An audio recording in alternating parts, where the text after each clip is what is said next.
now when I'm kissing my love, yeah, thumping in my head.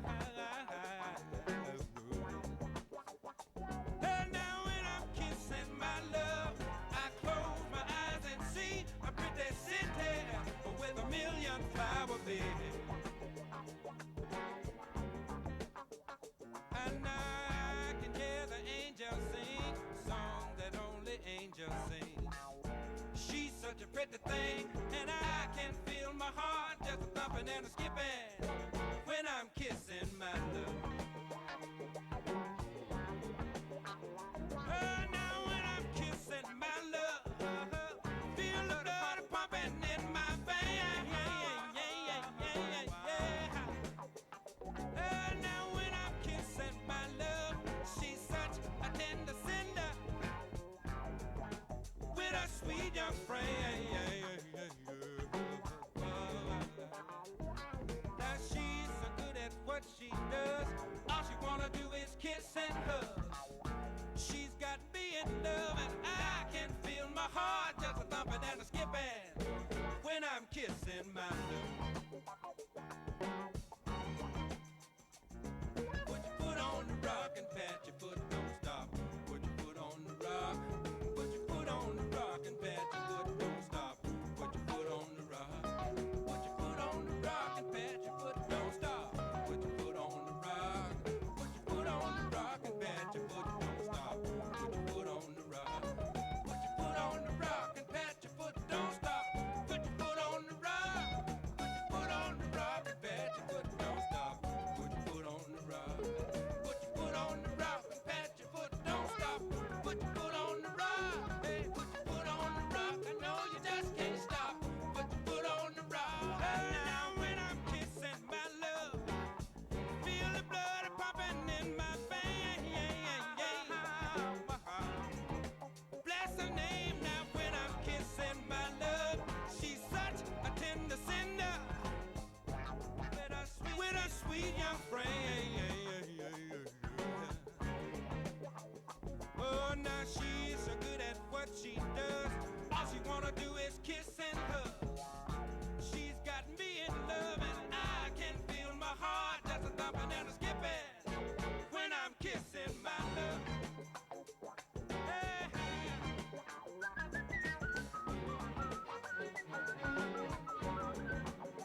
Benvenuti all'assemblea del gruppo Giovani Imprenditori di Confindustria Verona. Oggi intervisteremo 4 persone con 4 ruoli differenti che fanno parte di 4 generazioni diverse, a cui porremo delle domande. Nome: Cristina Corradini. Amedeo Caffini. Daniela Cavanna. Giovanni. Come hai scelto di fare questo lavoro? Io amo le sfide ed i numeri. Fin da piccolo ero affascinato dalla scienza e dalla tecnica. Fin da piccola dicevo che avrei fatto la maestra. Sono sempre stato interessato allo studio delle lingue. Di cosa hai paura e cosa ti spaventa? Temo che i giovanissimi siano troppo attratti e condizionati dai falsi miti della rete.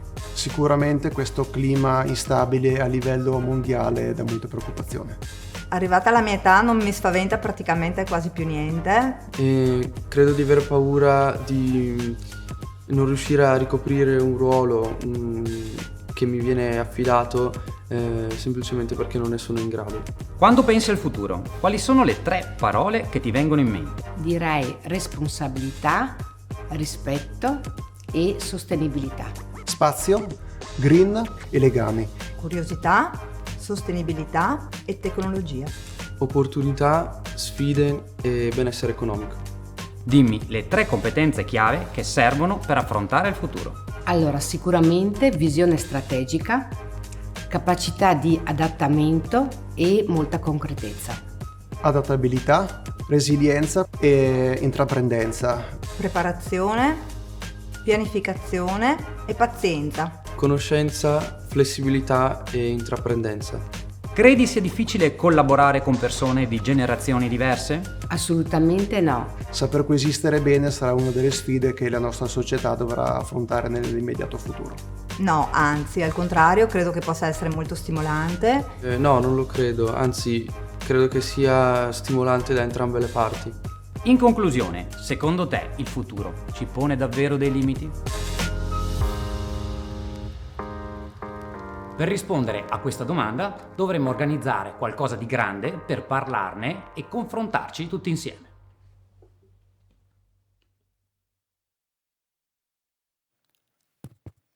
E direi che qualcosa di grande e di importante lo hanno organizzato. Benvenute e benvenuti all'Assemblea di Confindustria Giovani Imprenditori Verona. È un'emozione essere qua. Io sono Lucio Biondaro.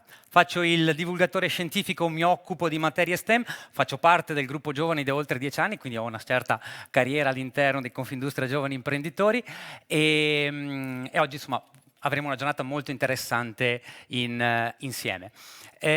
Quando qualche mese fa, perché poi un'assemblea è un lavoro di una squadra, di mesi, la presidente Valentina Gagliardo, la presidente dei giovani imprenditori, mi ha contattato, mi ha detto: sai Lucio, io voglio fare un'assemblea, ma voglio che sia pratica, concreta, decisa, anche scientifica, ovviamente da divulgatore, insomma, diciamo che me l'ha venduta bene e mi ha preso per le corde giuste e ovviamente non potevo essere che d'accordo. Mi è scattata subito una curiosità, una domanda lì per lì, e gli ho detto: perché il tema del futuro? E devo dire che la risposta mi è piaciuta un sacco.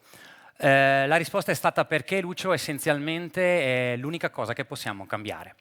Io credo che questa frase, questa semplice frase, intanto non sia così semplice, ma sia un po' il fil rouge della giornata, e che se oggi riusciamo a portarci a casa anche questo concetto, ma vedrete che saranno anche molti altri quelli che ci portiamo a casa, beh, un pochettino abbiamo vinto. L'idea è quella. E perché? Anzi, che cosa andremo a vedere oggi? Noi oggi su questa frase, su questa logica, andremo a vedere quelli che saranno i profondi, grandi e veloci, dopo vedremo perché è importante anche la parola veloci, cambiamenti nei prossimi 10, 20, 30 e 50 anni, che ci saranno sotto molti punti di vista. Ma è interessante, ok, ma perché questo? Vedete, tutti noi facciamo parte di un grande ecosistema ed è fondamentale per ognuno di noi conoscere come evolverà questo complesso ecosistema, fatto di quelli che saranno i nostri rapporti con la società, i nostri rapporti con l'altro, i nostri rapporti con il mondo del lavoro, con la città, con la mobilità, con la sostenibilità, con il nostro partner o la nostra partner. E tutto questo, se noi lo conosciamo prima, ed è uno dei temi di oggi, avremo idea di come vedere o costruire i vari futuri, e non uso il plurale non a caso, ma lo approfondiremo dopo, e abbiamo qualche strumento per farlo, beh, questo fa tutta la differenza del mondo e la farà, soprattutto in futuro, per rimanere in tema.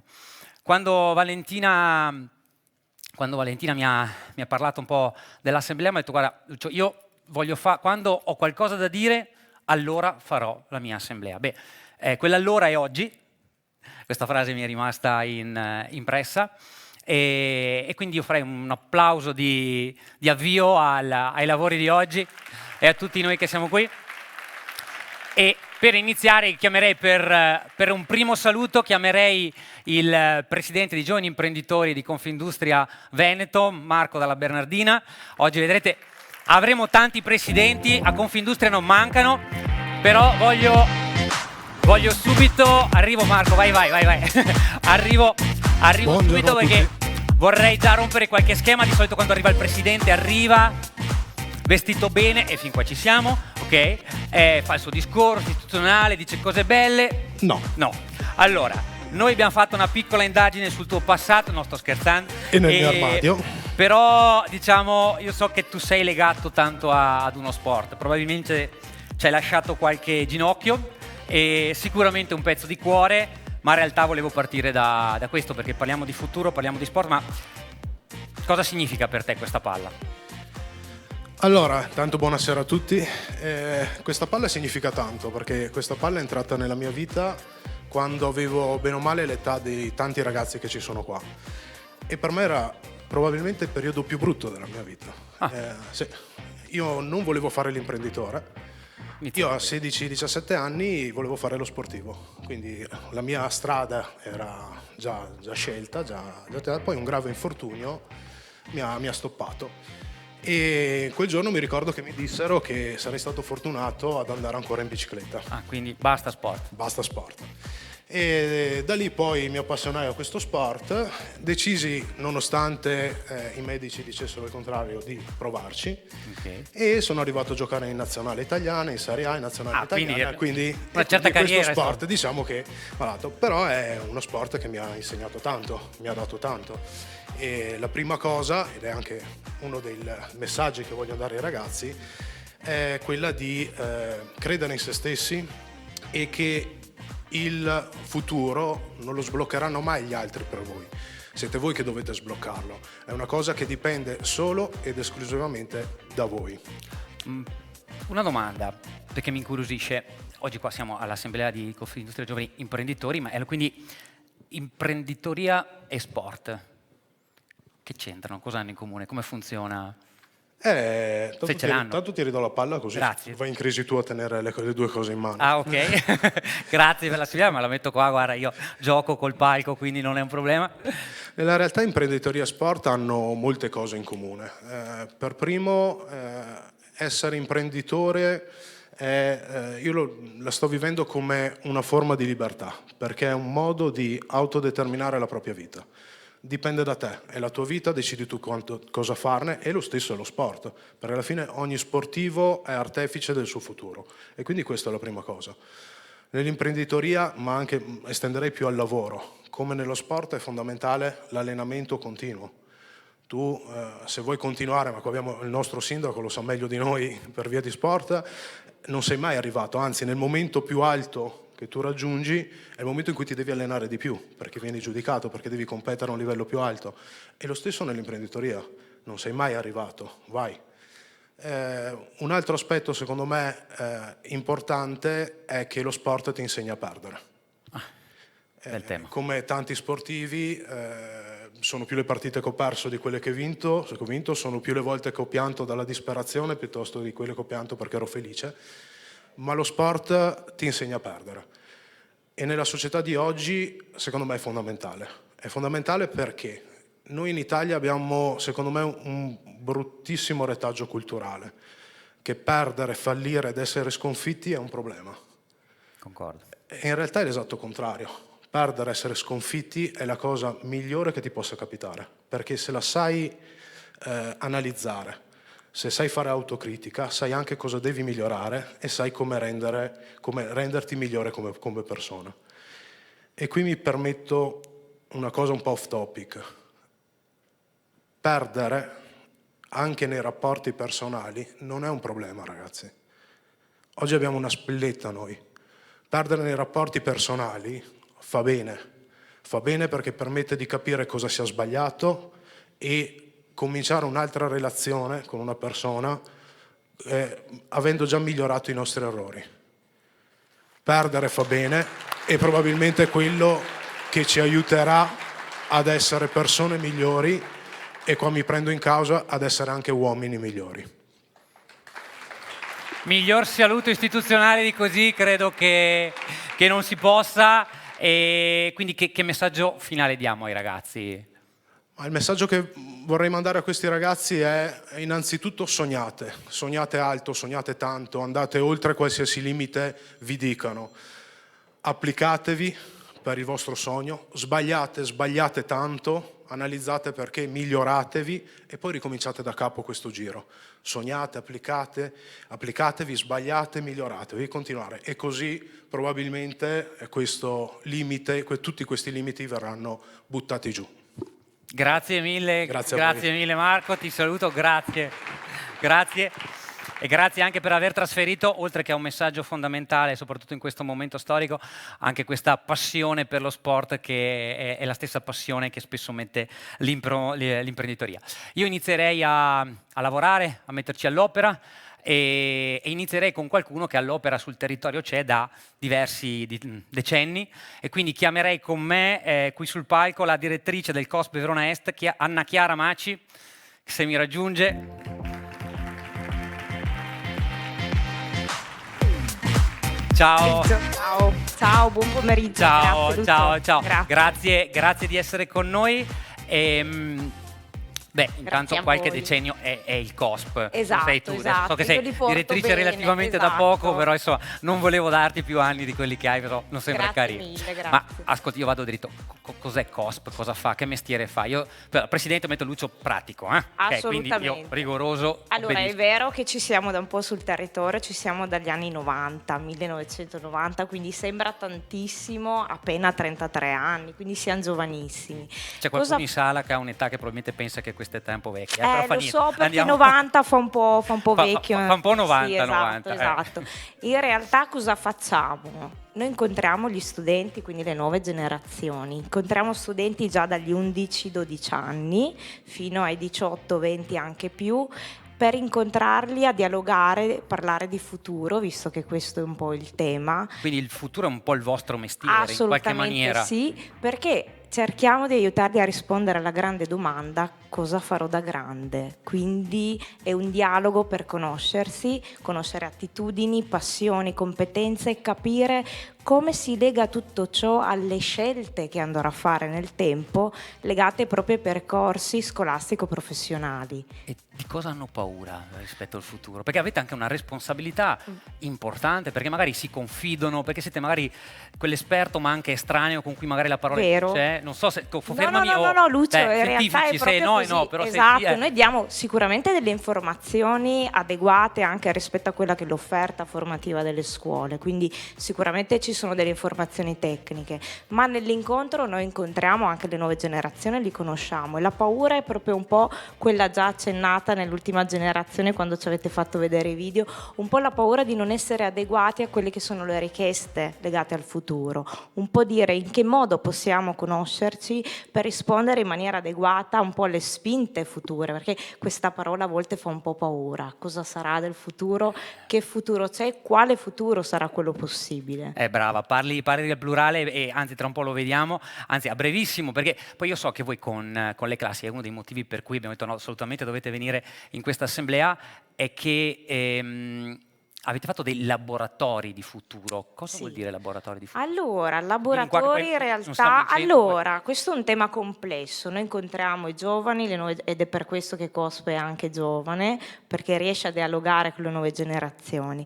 Però sul futuro anche noi abbiamo sentito la necessità di doverci documentare, quindi siamo andati a conoscere la persona che davvero sa parlarci di futuro, perché è un tema complesso. Quindi esiste proprio l'esperto oggi nei contratti Esatto, di futuro, ce l'abbiamo in sala ovviamente. Assolutamente, per questo senso di responsabilità anche noi abbiamo voluto informarci in maniera adeguata. Allora, se tu sei d'accordo, mi accompagni, andiamo a prenderla, così di peso la portiamo su e ci facciamo... È contenta secondo me assolutamente, di essere intanto qui io con la noi. presento, è Lucia Visentini.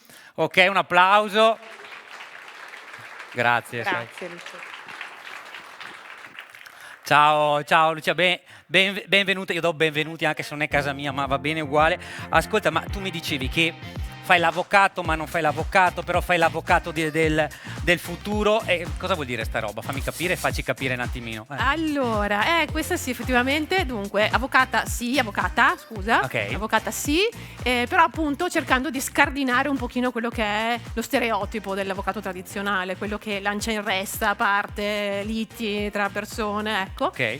L'idea invece che cerco di coltivare con un gruppo di persone con cui stiamo lavorando sul fatto che l'avvocato sia colui o colei che invece cerca di lavorare sulle relazioni tra le persone, per cui in qualche modo prima di arrivare alla lite creiamo tutte le premesse perché questa cosa non accada. Quindi hai a che fare col futuro? Assolutamente sì, perché chiediamo alle persone attraverso un processo che si chiama Conscious Contract, un modello che viene dagli Stati Uniti, di immaginare quale futuro immaginano di costruire insieme, perché vogliono quel contratto, perché vogliono costruire qualcosa insieme e quindi attraverso quello costruiscono il loro processo e anche anticipano la possibilità di risolvere i conflitti in futuro. Ok, ascolta, domanda secca, risposta secca. È un mestiere che esisteva 10 anni fa? No, lo stiamo costruendo adesso. Lo stiamo costruendo, mi piace come risposta. Allora, abbiamo detto prima che avevo tantissimi presidenti, anche tu sei presidente, giusto? Ok, dopo chiederemo in sala se qualcuno non è presidente, ok? No, giusto per essere sicuri, insomma, che non voglio mancare. Io più ne ho più il mio CV sale. Certo. Allora, volevo capire di cosa sei presidente, ma soprattutto cosa c'entra con con il futuro e con i famosi laboratori di cui parlavamo prima. Sì, allora anch'io appunto presidente, indegna presidente, dico sempre, di un'associazione veronese che si chiama Verso, Verona Sostenibile. Nel nome ovviamente abbiamo già la nostra mission, quindi portare i temi di sostenibilità nel nostro territorio, e lo facciamo appunto con i metodi di futuro. Difatti il motivo per cui io mi sono avvicinata ai Future Studies è stato proprio quello di ragionare di come costruire un futuro sostenibile a Verona e come portare le persone a questo cambiamento. E da lì è nato questo amore per i studi di futuro. Fantastico, bella, insomma, la stessa passione che abbiamo visto prima con Marco. Ascolta, io so che quindi di questi laboratori tu hai preparato un po' di risultati, di cose, di tools, come ce li siamo detti al telefono, e quindi io ti lascerei il palco, ma soprattutto la platea, per raccontarci un po' di strumenti e tutto quanto. Insomma. Grazie Lucio. A te intanto per il tuo contributo. Benissimo.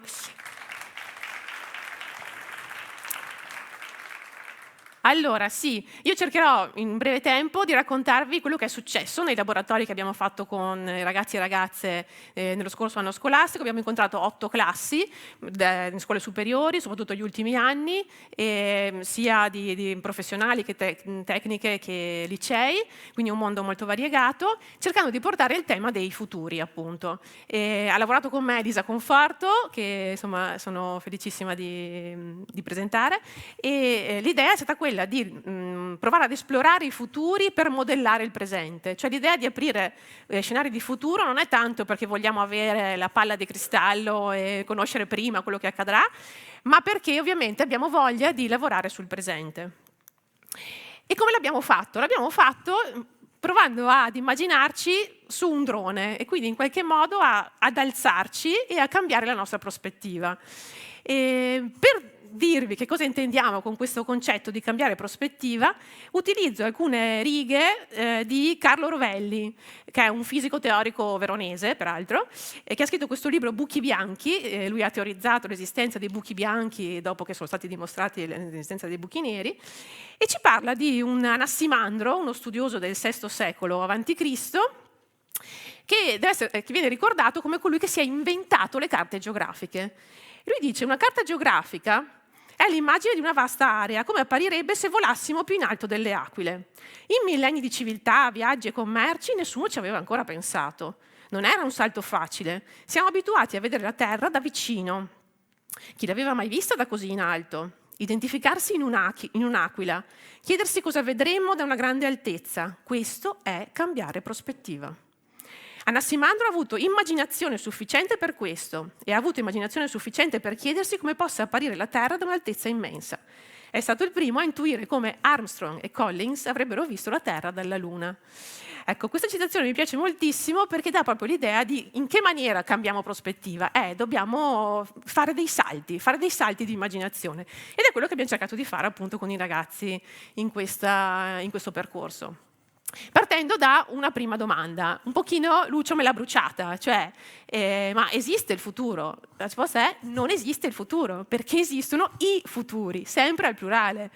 E questo perché se noi ci guardiamo attorno, insomma, c'è un presente, qui oggi, in questo momento, in cui voi siete seduti là ad ascoltarmi il vostro malgrado, c'è un passato, quello che abbiamo fatto poco prima di arrivare qui, che abbiamo fatto ieri a ritroso, ma i futuri sono quelli che vanno in una direzione piuttosto che in un'altra, a seconda del passo che noi diamo. Per cui futuri sempre al plurale. E come si esplorano questi futuri? Si esplorano con alcuni strumenti. Uno di quelli che abbiamo utilizzato con i ragazzi e le ragazze è questo qua, il cono dei futuri. Non vi racconto insomma tutto nei dettagli, ma mi piace sottolinearvi il fatto che noi siamo abituati a vedere il futuro come una proiezione del presente. Quindi come qualcosa, insomma, ieri è successo così, oggi va così, domani andrà così più o meno.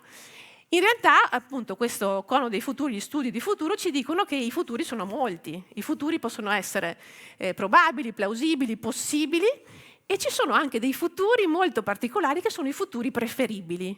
Cioè, se il futuro ce lo immaginiamo che possa andare più o meno come è andata ieri, noi possiamo decidere di spostare questo futuro verso una direzione desiderabile.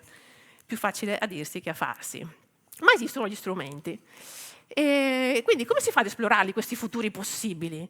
Ce li possiamo immaginare un po', ho usato questa immagine avete presente quelle palle di vetro che tu giri, cade giù la neve, dove ci sono di solito i monumenti, queste cose.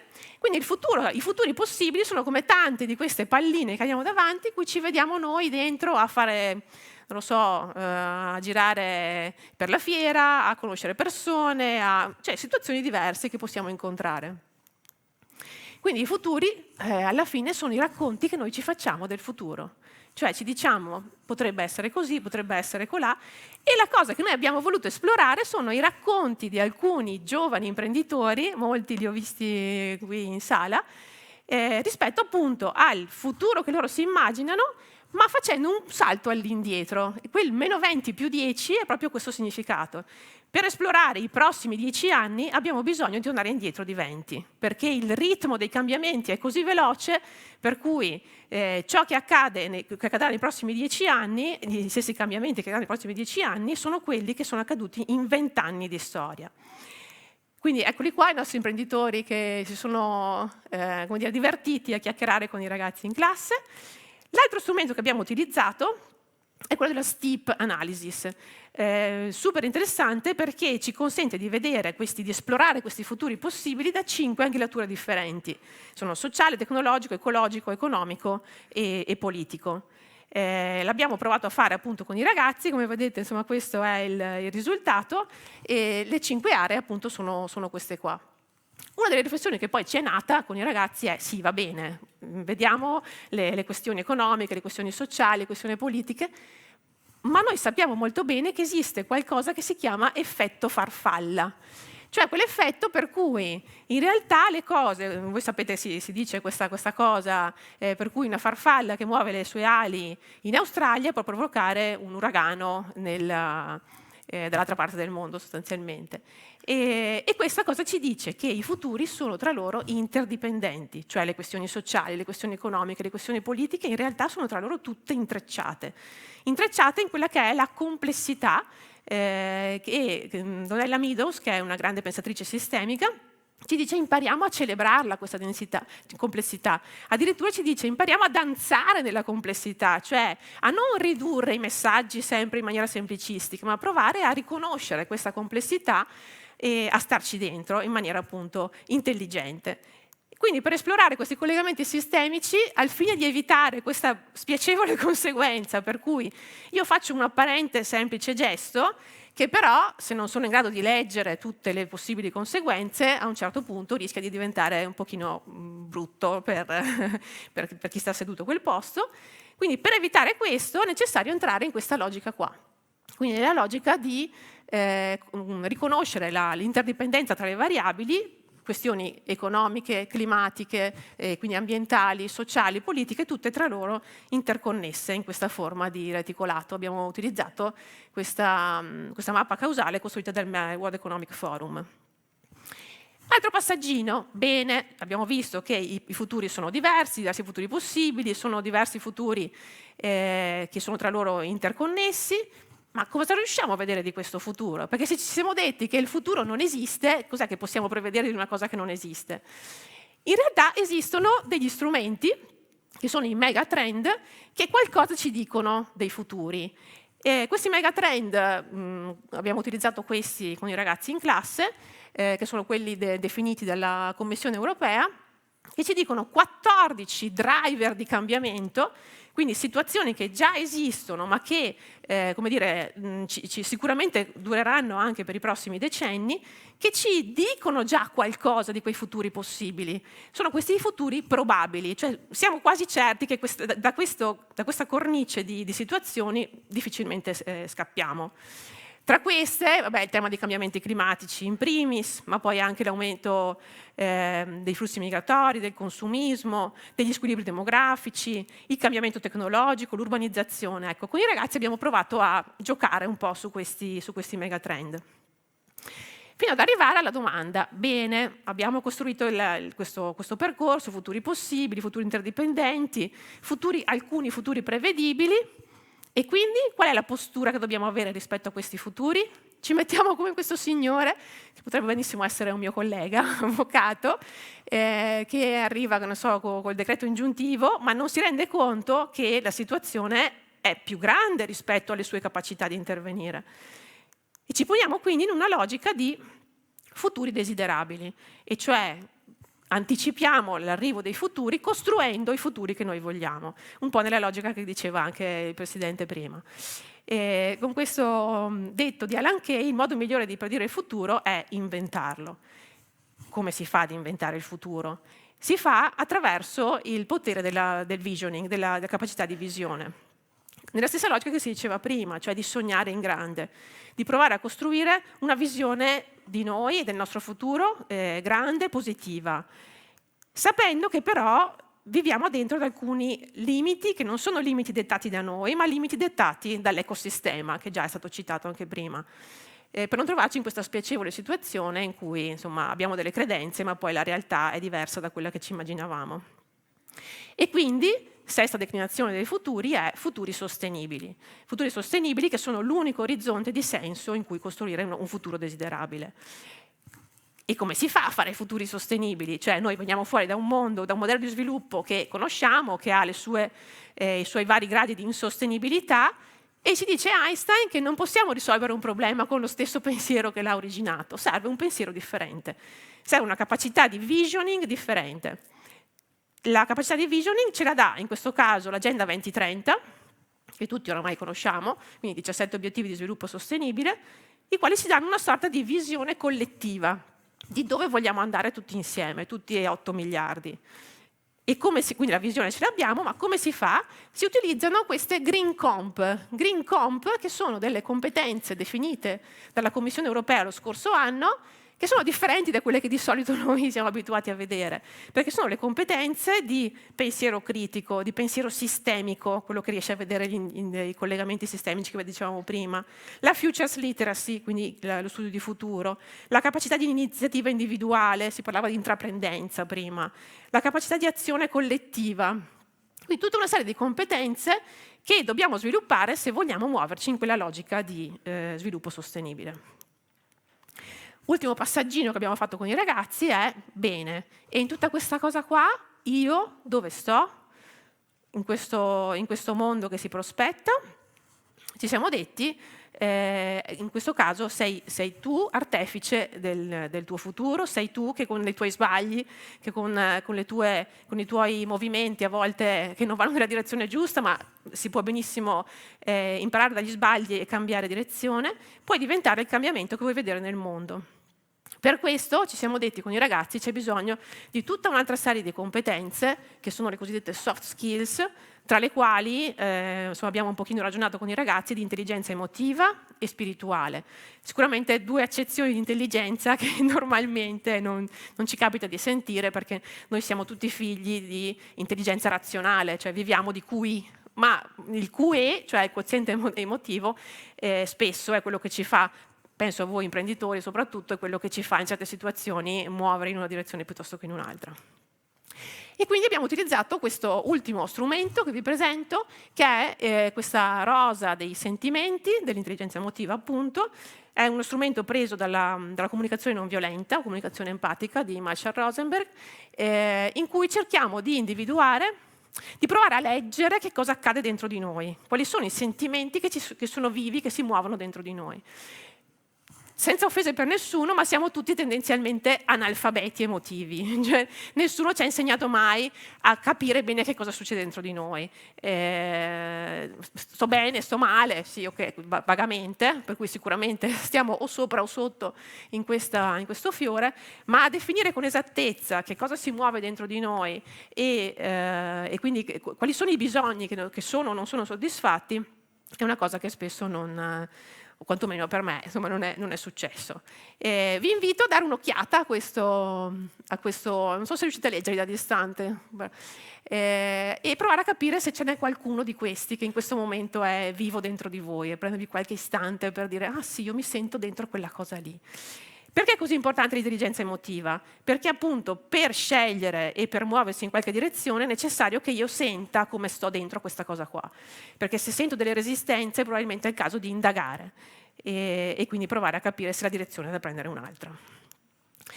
Chiudo con questa immagine che mi piace tantissimo perché ci dice che noi, nei ragazzi e nelle ragazze che ci sono qui, vediamo oggi la pianticella, che insomma è verde, è appena spuntata, ma siamo in grado di intravedere quell'albero che potrà diventare e quindi con tutte queste competenze che nel corso del tempo insomma, riusciamo a sviluppare, probabilmente quell'albero lo vedremo davvero.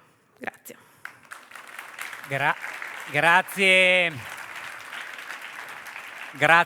Grazie mille, ma dammi una risposta. Ma Vai. i ragazzi anche davanti, soprattutto a questa ultimo tema, come erano? Chiusi, non chiusi? Finalmente qualcuno li ascolta? Anche qua ti chiedo un parere reale, pratico, visto che insomma, parliamo di esperienze che hai fatto direttamente con loro. Abbiamo trovato cose molto diverse, nel senso che da una parte abbiamo sentito una forte resistenza a parlare di futuro, qualcuno preferisce non guardarci dentro. Per quella paura emotiva di cui parlavi prima. Okay. E d'altro canto abbiamo trovato invece forti speranze, come anche forti visioni negative, quindi davvero il panorama è molto vasto. E questo ci ha fatto capire che c'è veramente bisogno di entrare dentro a questa cosa qua, perché tutti ce la portiamo dietro, anche chi non è più pianticella, ma è già un po' albero. Anche albero grande. Ecco, tutti abbiamo bisogno di indagare su quello, cioè la nostra visione di futuro, cosa ci aspettiamo per il futuro e purtroppo spesso non abbiamo magari gli strumenti per farlo, per cui insomma è stato bello. Parlo da persona che lavora spesso col mondo dei ragazzi, anche con i bambini dal punto di vista emotivo, ma anche a livello imprenditoriale. Una volta un formatore mi ha detto ok, fai una lista dei tuoi primi 5-10 obiettivi, e io l'ho messo là bene, no? Gli obiettivi, perché mi hanno insegnato che devo avere obiettivi ed è giusto, e poi mi fa ma tu realmente, sii onesto, tu vuoi quell'obiettivo o vuoi l'emozione legata a quell'obiettivo? E lì io vengo io sono fisico, no? Quindi ovviamente fisici veronesi ovviamente, perché sono di parte. E quindi ero molto razionale ed è stato un qualcosa che mi ha molto, molto spostato. Sono uno dei primi, lo confesso, che l'aspetto emotivo sì, dicevo è importante perché bisogna dirlo, insomma, e poi invece ho dovuto ricredermi. Sì. Ma qualche ragazzo ha cambiato idea dopo? C'è stato qualcuno? C'è stata qualche curiosità? Alla fine abbiamo fatto ovviamente i questionari e qualcuno ci ha detto, intanto grazie per la consapevolezza nuova che abbiamo, quindi questo è già un primo passaggio, e secondo anche per qualche strumento che ci ha aiutato, tipo la parte di visioning, insomma, che è stato un lavoro anche molto personale, che ci ha aiutato a provare, insomma, a entrarci dentro e a costruire qualcosa. Quindi, E perché insomma, che abbiamo bene. dentro, insomma. Bravo. Va bene, grazie mille, Grazie a di nuovo un applauso a Lucia, grazie mille. Allora, e a proposito di ringraziamenti, è doveroso per me, ma per tutti noi, fatemi ringraziare chi ha sostenuto questa assemblea e che ci mostra come lavora ogni giorno sul tema del futuro. Come Coca-Cola HBC Italia siamo i principali produttori e distributori delle bevande Coca-Cola nel paese e qui in Veneto abbiamo una casa importante perché poco a sud di Verona, a Nogara, si trova la più grande fabbrica d'Europa con oltre 700 milioni di prodotti. Insieme all'indotto, alla nostra forza vendita che è presente in tutta la regione, diamo lavoro a 2.700 persone. Sono 136 milioni di euro che contribuiscono al PIL regionale. Essere parte di una comunità significa però essere anche promotore di progetti di sostenibilità ambientale e sociale. In quest'ultimo senso siamo molto orgogliosi del nostro progetto Youth Empower che ha lo scopo di accompagnare i ragazzi dal mondo della scuola e della formazione al mondo del lavoro. E di nuovo qui in Veneto, grazie a una collaborazione con Confindustria Verona, con i giovani di Confindustria Verona e con il progetto Learn Your Job, abbiamo raggiunto oltre 5.000 ragazzi. Un dato importante se pensiamo che in tutta Italia ne abbiamo raggiunti 200.000. Ciao, sono Simona Sacco e sono responsabile dell'area orientamento di Umana. Imprese e candidati che si attraggono con entusiasmo mi sembra esprimano bisogni molto simili: intercettarsi il prima possibile, contaminarsi con mentorship e reverse mentoring per innovare e vedere crescere il valore aggiunto di ciascuno, valorizzando competenze, tecniche e soft in una logica win-win. Ecco perché, a parità di ciò che si è studiato, si sa fare, sempre più la differenza tra chi viene scelto e chi no la fanno la flessibilità e l'apertura mentale, la responsabilità e l'integrità, l'approccio alla comunicazione globale e alle relazioni, alle nuove tecnologie e alla formazione continua, il rispetto della persona e delle organizzazioni, il tutto raccontato in maniera personale nel CV e nello storytelling aziendale, con esempi di vita vissuta. Ci si sceglie, aziende e persone, quando nasce la fiducia di poter lavorare bene assieme, pronti a conciliare con equilibrio e impegno esigenze produttive e di vita che si sa cambieranno nel tempo. Grazie, facciamo un applauso a chi non solo sostiene questa assemblea, ma si è trovato, ed è quello il bello, particolarmente allineati con il tema del futuro, ma non solo, anche con l'interconnessione dell'essere presenti in una realtà sociale, avere a che fare con collaboratori e innovazione di oggi e di domani, e quindi in una parola, ripeto quello che dicevo prima, ecosistemi. E a proposito di ecosistemi, io adesso vorrei invitare qui sul palco una donna che tratta di ecosistemi, della loro evoluzione, dei grandi cambiamenti, della velocità dei cambiamenti. È una donna che quando sono andato al suo workshop mi ha fatto ribaltare dalla sedia, allora sperando che non faccia ribaltare nessuno o quasi qualcuno, almeno qualcuno. Isabella Pierantoni, ti chiedo di raggiungermi sul palco.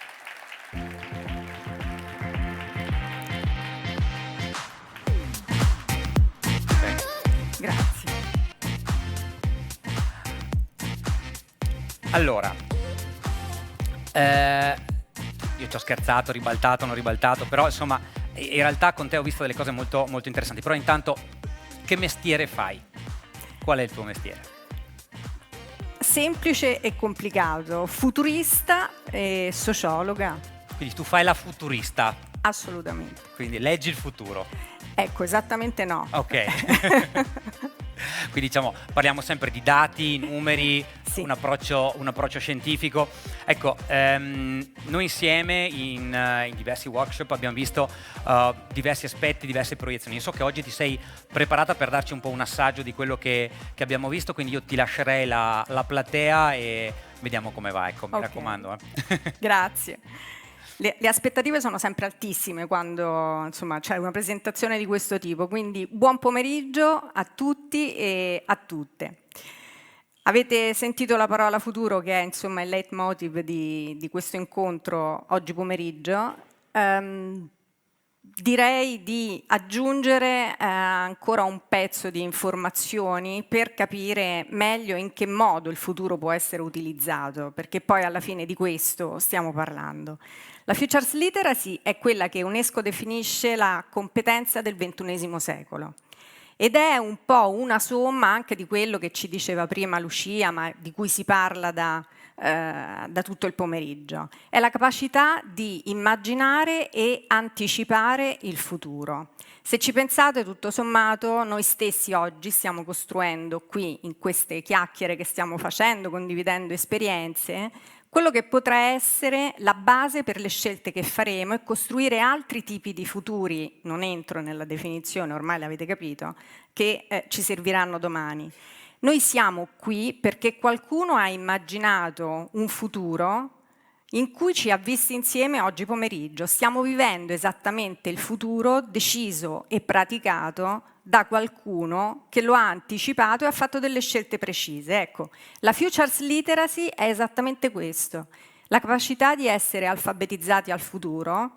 Non basta più leggere, scrivere e far di conto come è stato fino alla fine del secolo scorso, ma occorre immaginare e andare avanti con il pensiero. Tra l'altro una competenza che i più giovani di oggi, penso ai ragazzi delle terze medie o ai giovani dei licei che hanno fatto l'esame partendo da una foto e collegando ben 13 materie, immaginandone gli incastri, sono già allenati a farlo, un tipo di allenamento che le generazioni più adulte non hanno. I più fortunati, si chiama questo pensiero sistemico, capacità critica, che è una delle competenze all'interno anche della Futures Literacy, non lo sanno fare perché non si sono allenati e non sono stati formati a farlo. Allora, quando parliamo di Futures Literacy stiamo sostanzialmente parlando di imparare a prendere delle decisioni più consapevoli, lungimiranti e sostenibili.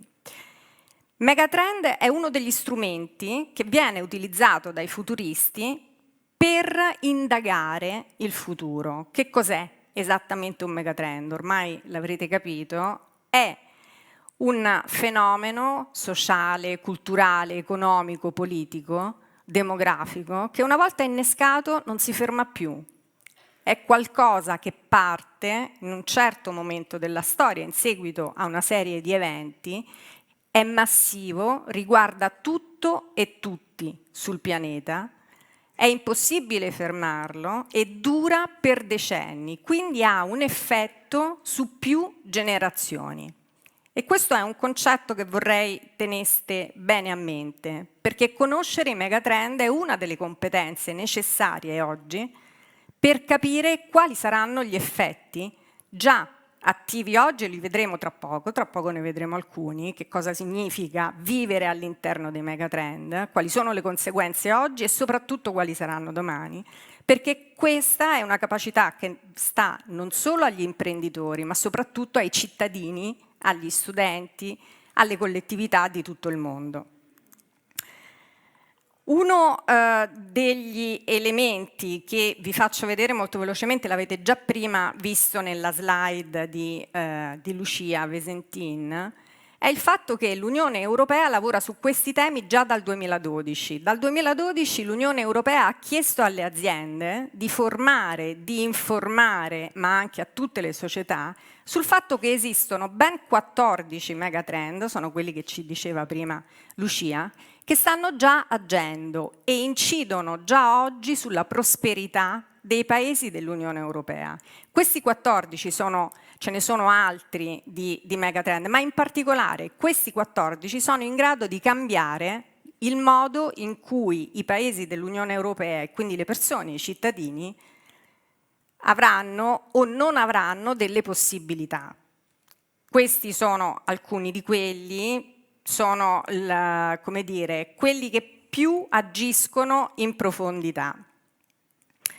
Ma ce ne sono due in particolare, e oggi ne vedremo le conseguenze pratiche e concrete, che agiscono all'interno di questo spazio e che hanno cambiato la vita di tutti molto velocemente, in una maniera estremamente complessa, e sono il megatrend demografico, di cui ormai si parla tutti i giorni, e il megatrend tecnologico. Che cosa significa esattamente? Se nel 1804, ve lo ricordate, forse qualcuno ha reminiscenze storiche, l'anno in cui Napoleone si è autoproclamato imperatore, sul pianeta c'era più o meno 1 miliardo di persone. Nel 2200, solo 200 anni dopo, 6 miliardi. Nel 2012, 7 miliardi. Oggi, da novembre dello scorso anno, in 10 anni più o meno, siamo arrivati a 8 miliardi, lo certifica l'ONU. Una crescita esponenziale incredibile, che è anche un elemento straordinario, perché la vita media sul pianeta si è allungata. Questo anche grazie alle scoperte tecnologico-scientifiche, mediche e così via. Che significa sostanzialmente? Significa che i megatrend tra loro si combinano, si autoalimentano e sono in grado di cambiare il corso della storia e della vita delle persone. Un elemento fondamentale di un megatrend è che una volta che agisce, dicevamo prima, non si ferma, molto difficilmente si ferma, è che è in grado di incidere sui sistemi di sopravvivenza della vita umana. È in grado di modificare i modelli sociali, i comportamenti, i pensieri, i valori, perché ha una durata esponenziale, dura molto nel tempo e lo possiamo vedere in tanti elementi che cambiano, no? Cioè il modo in cui si immagina il mondo, i valori che ci sono in un certo secolo piuttosto che in un altro e così via. Questo incide sul modo in cui le persone, di nuovo, torniamo qua, immaginano il futuro e vivono la loro vita. Questo è il rapporto Italia 2032, tanto per andare ancora di più sul concreto, perché insomma Lucio dice dobbiamo essere pratici, quindi insomma fisici qui stasera mi pare che ce ne siano in abbondanza. Che cosa sappiamo? Sappiamo che proprio perché il megatrend demografico è uno dei più robusti, uno di quelli più un tool estremamente utilizzato per fare previsioni di scenari, a livello aziendale, a livello di business, tutto quello che volete. Questo è un rapporto che abbiamo curato, che ho scritto personalmente per l'Istituto di Futuro Italiano, l'Italian Institute for the Future, pubblicato quest'anno, sulla base dell'elaborazione dei dati Istat che riguardano l'Italia dal 2022 al 2032. Abbiamo già perso 700-800 mila persone dal 2014, che è stato l'anno in cui l'Italia ha avuto il maggior picco, è arrivata a più di 60 milioni di abitanti. Nel 2021 59 milioni, nel 2030, perché siamo all'interno di un megatrend, lo ricordo, è una proiezione di scenario al 90%, quindi insomma potrà cambiare ma non tantissimo, 57 milioni, 54 nel 2040 e così via, fino ad arrivare al 2070 con 41 più o meno. Domanda: ha peso una nazione che decresce così velocemente? Quanto conta a livello politico? Quanto conta a livello collettivo? Quanto conta a livello economico?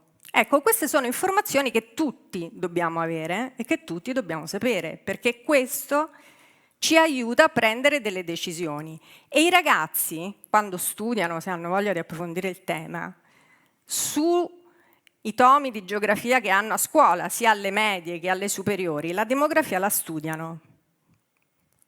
Quando la studiano sono più preparati dei più adulti. E alle volte nelle aziende il confronto è: ma che lo faccio a fare? Oppure nelle scuole: che lo faccio a fare se tanto tra 10 anni, 20 anni te non ci sarai, io sì. Quindi forse, come dire, sono informazioni che ci aiutano. Altri temi che sono importanti e che occorre conoscere è che sempre dagli scenari demografici sappiamo che entro i prossimi 10 anni, adesso sono 8, diminuirà la popolazione su 9 comuni su 10. Sapete che l'Italia è uno dei paesi con più comuni, no? Tanti piccoli paesi e così via. Che significa esattamente? Significa che ci sarà una decrescita della popolazione nelle aree fuori dai centri urbani. Le stesse aree urbane stanno crescendo in qualche modo. Nel 2040 solo una famiglia su 4 avrà bambini.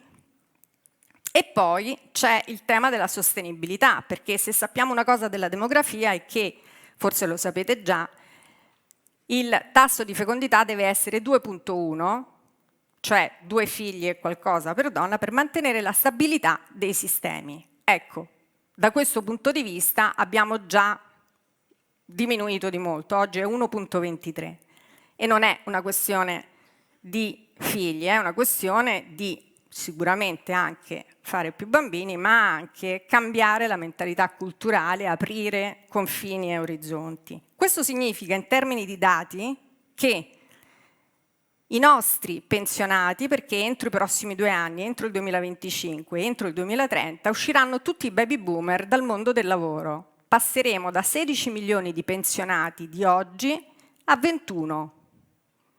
Su una base di occupati di circa 23 milioni. La matematica non è opinione, anche queste sono cose da sapere.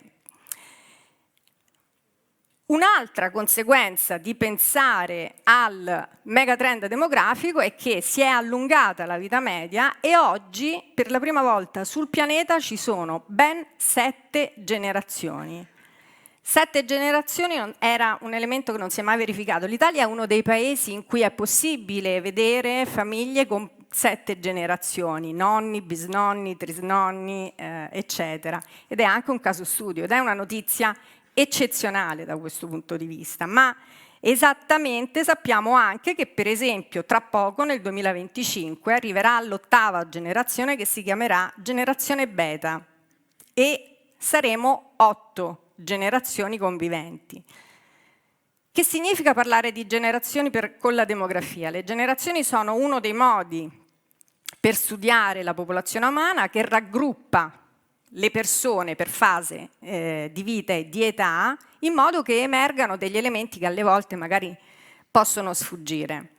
Il concetto chiave che vi lancio oggi pomeriggio, visto che si parla di generazioni e di futuro, è che se c'è un modo che abbiamo di osservare i futuri che stanno arrivando è proprio quello di guardare alle generazioni più giovani, perché le generazioni sempre sono stati gli indizi di futuro delle società a saperle osservare, perché le generazioni più giovani sono il modo più ragionevole di guardare ai cambiamenti che potrebbero portare nuovi gruppi di persone. Ed è uno dei modi, più strutturati che abbiamo. Il concetto di personalità generazionale è un concetto che tutti dovremmo conoscere. Appartenere a una generazione non è una questione di età, ma una questione di sviluppare una certa filosofia di vita, il modo in cui guardo al mondo e il modo in cui immagino il futuro che avrò, se mi piacerà oppure no, e le scelte che farò. Sostanzialmente significa che c'è un periodo nella vita delle persone che tutti noi abbiamo attraversato, che viaggia tra i 7, 8, 9 anni, che è esattamente, gli psicologi ci dicono, il momento in cui i bambini si rendono conto che quello che accade fuori dalla porta di casa ha un impatto e determina chi diventeranno da grandi, chi saremo da grandi, in base anche agli eventi storici. Non siamo determinati, ma potremmo essere modellati. Se in quella fase di vita assisto per esempio all'uomo che va sulla luna, come è capitato per i baby boomer, oppure se sento continuamente parlare i miei genitori a cena o la famiglia nelle feste di famiglia o nei viaggi in macchina, di disoccupazione, di lavoro che non c'è, di crisi ambientale o crisi economica e così via, magari comincio a farmi un'idea del mondo in cui ci sono dei fattori che devo valutare. Se nasco alla fine degli anni 60 e dicevo, vedo l'uomo che va sulla luna, gli stati investono in risorse, è possibile costruirsi una casa, avere opportunità di studiare, cosa che le generazioni precedenti non hanno avuto, posso cominciare a immaginarmi un mondo in cui, tra virgolette, ci sono opportunità. Se mi impegno e non mollo, ce la posso fare. Se al contrario comincio a pensare che ci sono difficoltà ovunque, nulla è garantito, magari divento un po' più cauto, sono un po' più attento, sono, alla ricerca di più opportunità e così via. Ecco, questo è un elemento importante, le risorse che abbiamo a disposizione, gli strumenti che abbiamo, accedere alle informazioni, prendermi una certificazione o una competenza con un master online, rispetto a chi se l'è presa in 5 anni andando magari nelle università o nelle biblioteche, può fare la differenza e può creare anche un attrito quando ci si trova a collaborare insieme. Ma da questo attrito possono nascere anche altre opportunità e risorse. Io non so se ho parlato troppo, perché qui mi pare che si sia bloccato il... Ah, ok, va bene. Scusate l'interruzione, ma alle volte la tecnologia non è il migliore amico. Ok. Quindi, torno su questo tema, che il futuro ce lo costruiamo giorno per giorno. Le generazioni sono uno dei modi che abbiamo per guardare al mondo. La demografia è uno strumento che tutti noi dovremmo maneggiare, perché è uno degli strumenti più concreti che abbiamo per cominciare a immaginare scenari. E allo stesso tempo, come qualcuno ha detto prima all'inizio, il futuro è l'unica cosa che possiamo cambiare. Alle volte restare troppo aggrappati al passato ci fa perdere di vista le possibilità che ci sono e quello che effettivamente potremmo fare. Io mi fermerei qui, questi sono i punti chiave delle generazioni, per cui ecco, il punto fondamentale che vi invito a tenere presente è che stiamo parlando, quando parliamo di generazioni, parliamo della foresta, non del singolo albero, proprio perché si parla di un'identità collettiva che è importante conoscere però, perché aiuta nella gestione delle relazioni e non le rende troppo personali o troppo soggettive, ma invece ci fa inquadrare un contesto più ampio. Grazie, grazie infinite, grazie, no, ti chiedo ancora, ti faccio qualche domanda, okay. Ti interrogo. Mi interroghi, va bene. Beh, ovviamente sai, io apprezzo i numeri, apprezzo la concretezza, e anche uno dei temi di fil rouge che ci siamo dati in questa assemblea. Allora, tu tra i vari megatrend scenari abbiamo scelto quello demografico, e sicuramente è uno di quelli che avrà maggior impatto. Magari è vero che se ne parla molto, se ne parla meno rispetto probabilmente a quello che si dovrebbe. E una domanda, ma è solo un dato negativo o può avere delle opportunità? Assolutamente, ci sono paesi in cui anche con il calo demografico sono state messe in atto delle politiche, ovviamente in cui l'immigrazione ha avuto un certo peso, ma anche dove si sono aperti scenari di opportunità professionali. Noi prima non lo dicevo, ma un elemento importante è che l'Italia è in calo demografico non solo perché non nascono bambini, ma anche perché c'è un tema di attrattività del paese verso i ragazzi stessi. C'è una ricerca che vi invito ad andare a leggere di Istat dello scorso anno, che fa parte del rapporto sullo scenario Italia 2032, in cui sono stati intervistati i ragazzi dai 12 ai 20 anni nelle scuole, circa 40.000, e alla domanda "dove pensi di vivere da grande?" i ragazzi hanno dato una risposta che non fa proprio allargare il cuore, diciamo. Le ragazze ancora di più rispetto ai maschi, nel senso che solo 4 su 10 pensano di restare in Italia, le altre 6 pensano di andare all'estero. I ragazzi 6 su 10 pensano di restare in Italia, e questo quando sono cittadini italiani. Quando sono studenti stranieri, le percentuali salgono ancora di più. Questo è un elemento perché ci fa fare delle domande. Quanto siamo in grado di offrire opportunità? Quanto siamo in grado di rendere attrattivo il nostro sistema per i ragazzi che sono oggi qui all'interno e che, ripeto, in alcuni casi, direi nella maggioranza, sono estremamente consapevoli di come siamo messi come paese. Perché lo sanno. L'esempio che facevo prima sui ragazzi della Z Generation, che sono i ragazzi che oggi hanno fra i 12, 13, 26, 27 anni, che si definiscono job hoppers, non prevedono di rimanere all'interno di un'azienda più di un paio d'anni, perché arrivano già che hanno fatto almeno 2 o 3 mestieri quando sono intorno ai 22-23 anni. Come dire, l'orizzonte temporale che hanno davanti è certamente più corto in termini professionali, ma è più ricco in termini di esperienze di vita che vogliono portare nel mondo del lavoro. E questo è un elemento, per cui insomma ci sono tante cose che si possono fare ed esperienze concrete di successo. Beh, bene, guarda, ci aggiungo, visto che parli di statistiche, anche per dare anche lustro su un'altra parte del nostro paese, però che spesso non è conosciuto. A me capita di lavorare con qualche centinaio di migliaio di docenti e genitori e abbiamo fatto delle domande, una statistica, e per esempio sulle materie STEM. Quindi tutto il mondo tecnico, scientifico, tecnologico, e quello che è emerso è che sanno per esempio che un percorso STEM dà maggiore occupazione.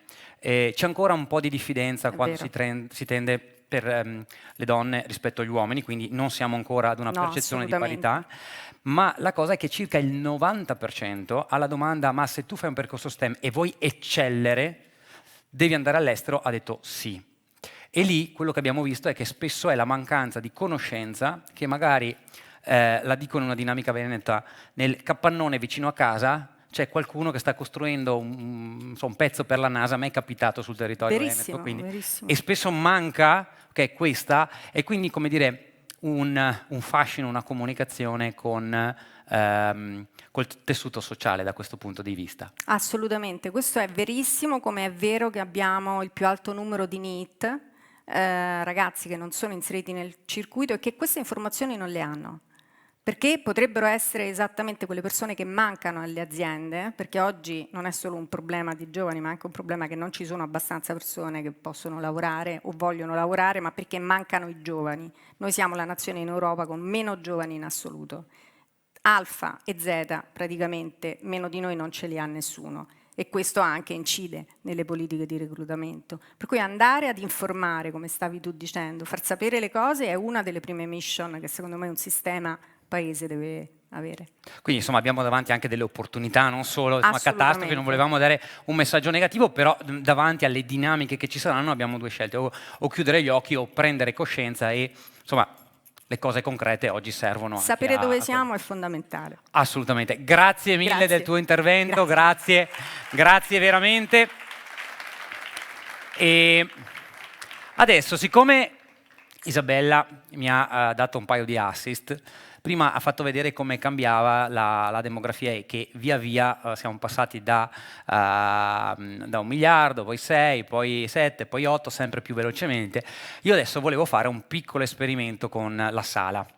Quindi io mi occupo di learning by doing, quindi bisogna fare, sempre perché il Presidente ha chiesto la concretezza, più di così. Quindi io avrei bisogno di 10 volontari. Dovrebbe esserci Giada, se non sbaglio, con 10 fogli, eccola là, perfetto, che consegnerà un foglio bianco, un esercizio molto semplice, non interroghiamo nessuno tranne il Presidente, dopo che ovviamente interrogheremo.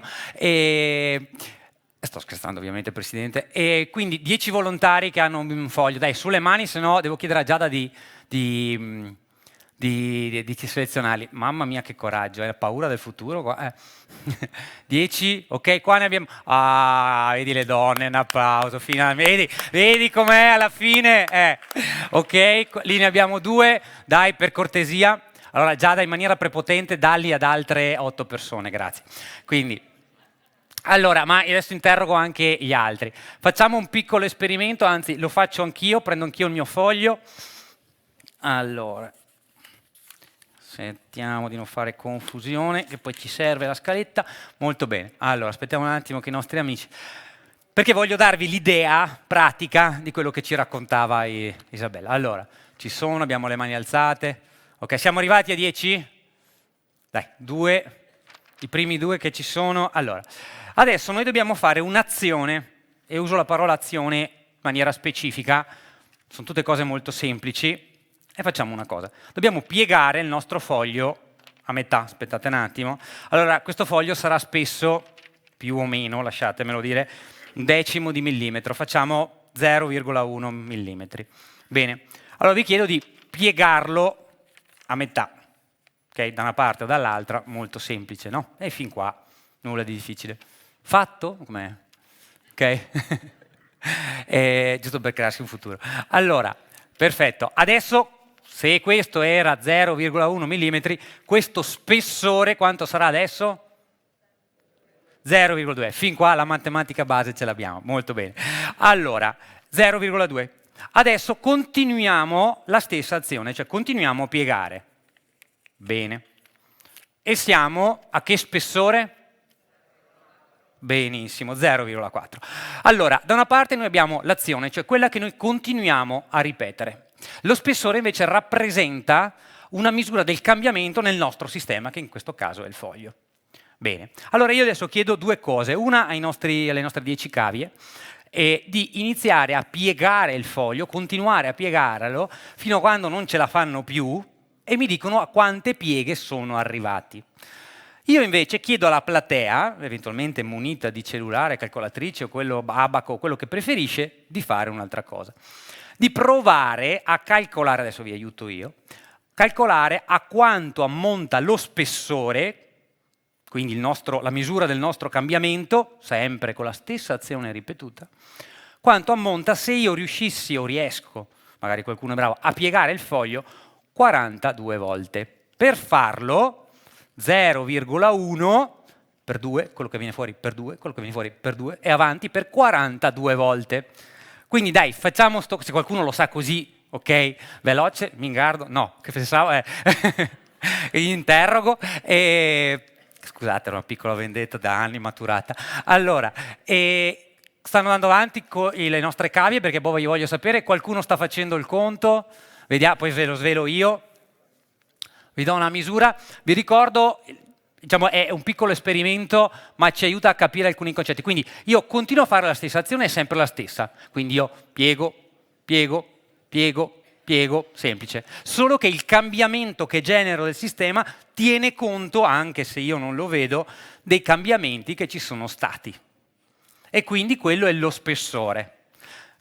Perché vedete, il nostro cervello, piccolo bias, piccola attenzione, tende a ragionare in maniera lineare. Cioè dice, piegata una volta, piegate 2, piegate 10, vabbè, se il primo era 0,1, per 10 sarà 1, facciamo 2, però siamo lì. Allora, i nostri amici che piegano dovrebbero avere le mani che sanguinano ormai. Allora, quanto siete? Quante pieghe? Onesti? Perché vengo a controllare. Quanti? 6? Eravate in 10 ragazzi. Più o meno? Quanto? 8, 10? Qualcuno offre più di 10? 10. Ci siamo fermati a 10. Qualcuno ha fatto il conto invece delle 42? 4? Ok, allora, io ve lo dico, la prima volta che l'ho visto non ci ho creduto, ho aperto Excel, ho fatto il conticino, ho detto cavolo è vero. E a 41, già diciamo tra 41 e 42, fate la distanza tra la Terra e la Luna. Con 42. Quindi vuoto per pieno facciamo 300.000 chilometri.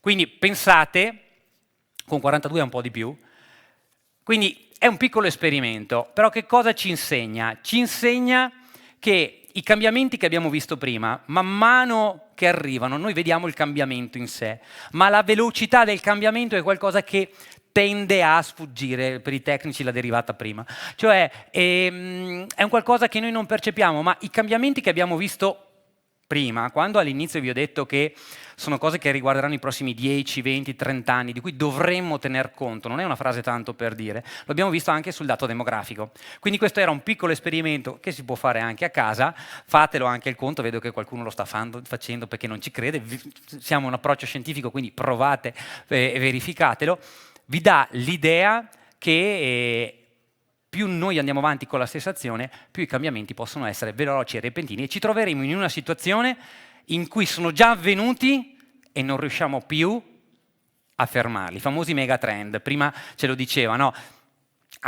Siamo intorno al 90% di confidenza, si diceva, cioè c'è un piccolo errore, ma ormai siamo lì. Quindi è un qualcosa con cui oggi occorre fare i conti, perché fermarsi alla piega 37 rispetto a quella a 42 fa completamente la differenza.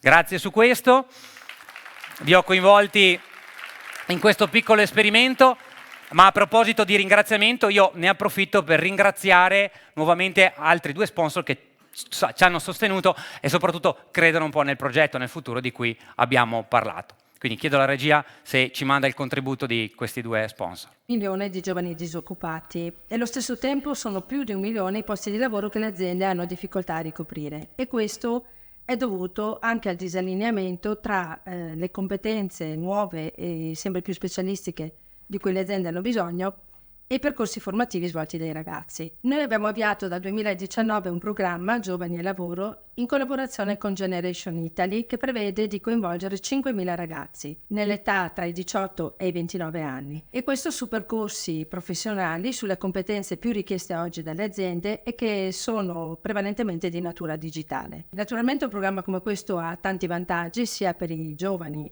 che per le aziende. I giovani trovano delle opportunità concrete di fare dei percorsi mirati e di natura esperienziale, e al termine di questi percorsi li mettiamo in contatto con le aziende che sono disponibili e desiderose di accoglierli e anche di assumere anche dei profili junior. Le aziende dall'altro lato hanno il vantaggio di trovare persone preparate e motivate per iniziare un nuovo percorso insieme. Questo programma sta avendo successo perché è superiore all'80% alla percentuale dei giovani che poi riesce a trovare un lavoro. Vecomp è una SPA e società benefit specializzata in soluzioni software gestionali per professionisti ed imprese. Noi siamo convinti che per lavorare bene servano diversi elementi: un'organizzazione con una chiara idea di sviluppo capace di farti crescere, gli strumenti adeguati e una continua formazione sulle competenze tecniche e trasversali. E poi crediamo nel coinvolgimento delle persone. Perché per noi le persone, quando si sentono coinvolte, diventano protagoniste del proprio lavoro e più autentiche nelle relazioni professionali. Questo è uno dei motivi per cui abbiamo strutturato la nostra azienda con spazi pensati per favorire le relazioni ed il gioco, ed organizziamo ogni anno una serie di attività come talent show, gite e momenti culturali da vivere insieme. Ovviamente anche per noi il lavoro è una cosa seria, ma perché deve essere noioso?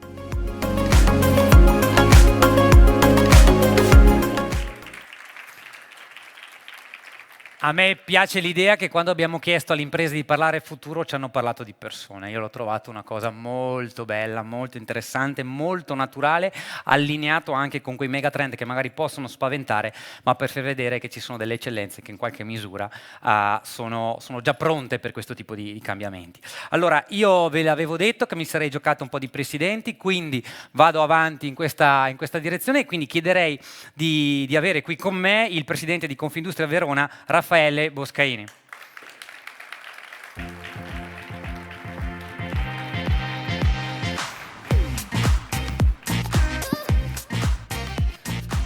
Benvenuto anche se a casa sua, però ecco Presidente, per non lasciarla sola, soprattutto per fare le domande scomode a qualcun altro, se è d'accordo, io chiamerei anche il vicepresidente del gruppo Giovani Imprenditori di Confindustria Verona, Andrea Borioli. Cioè, non va bene. Assolutamente.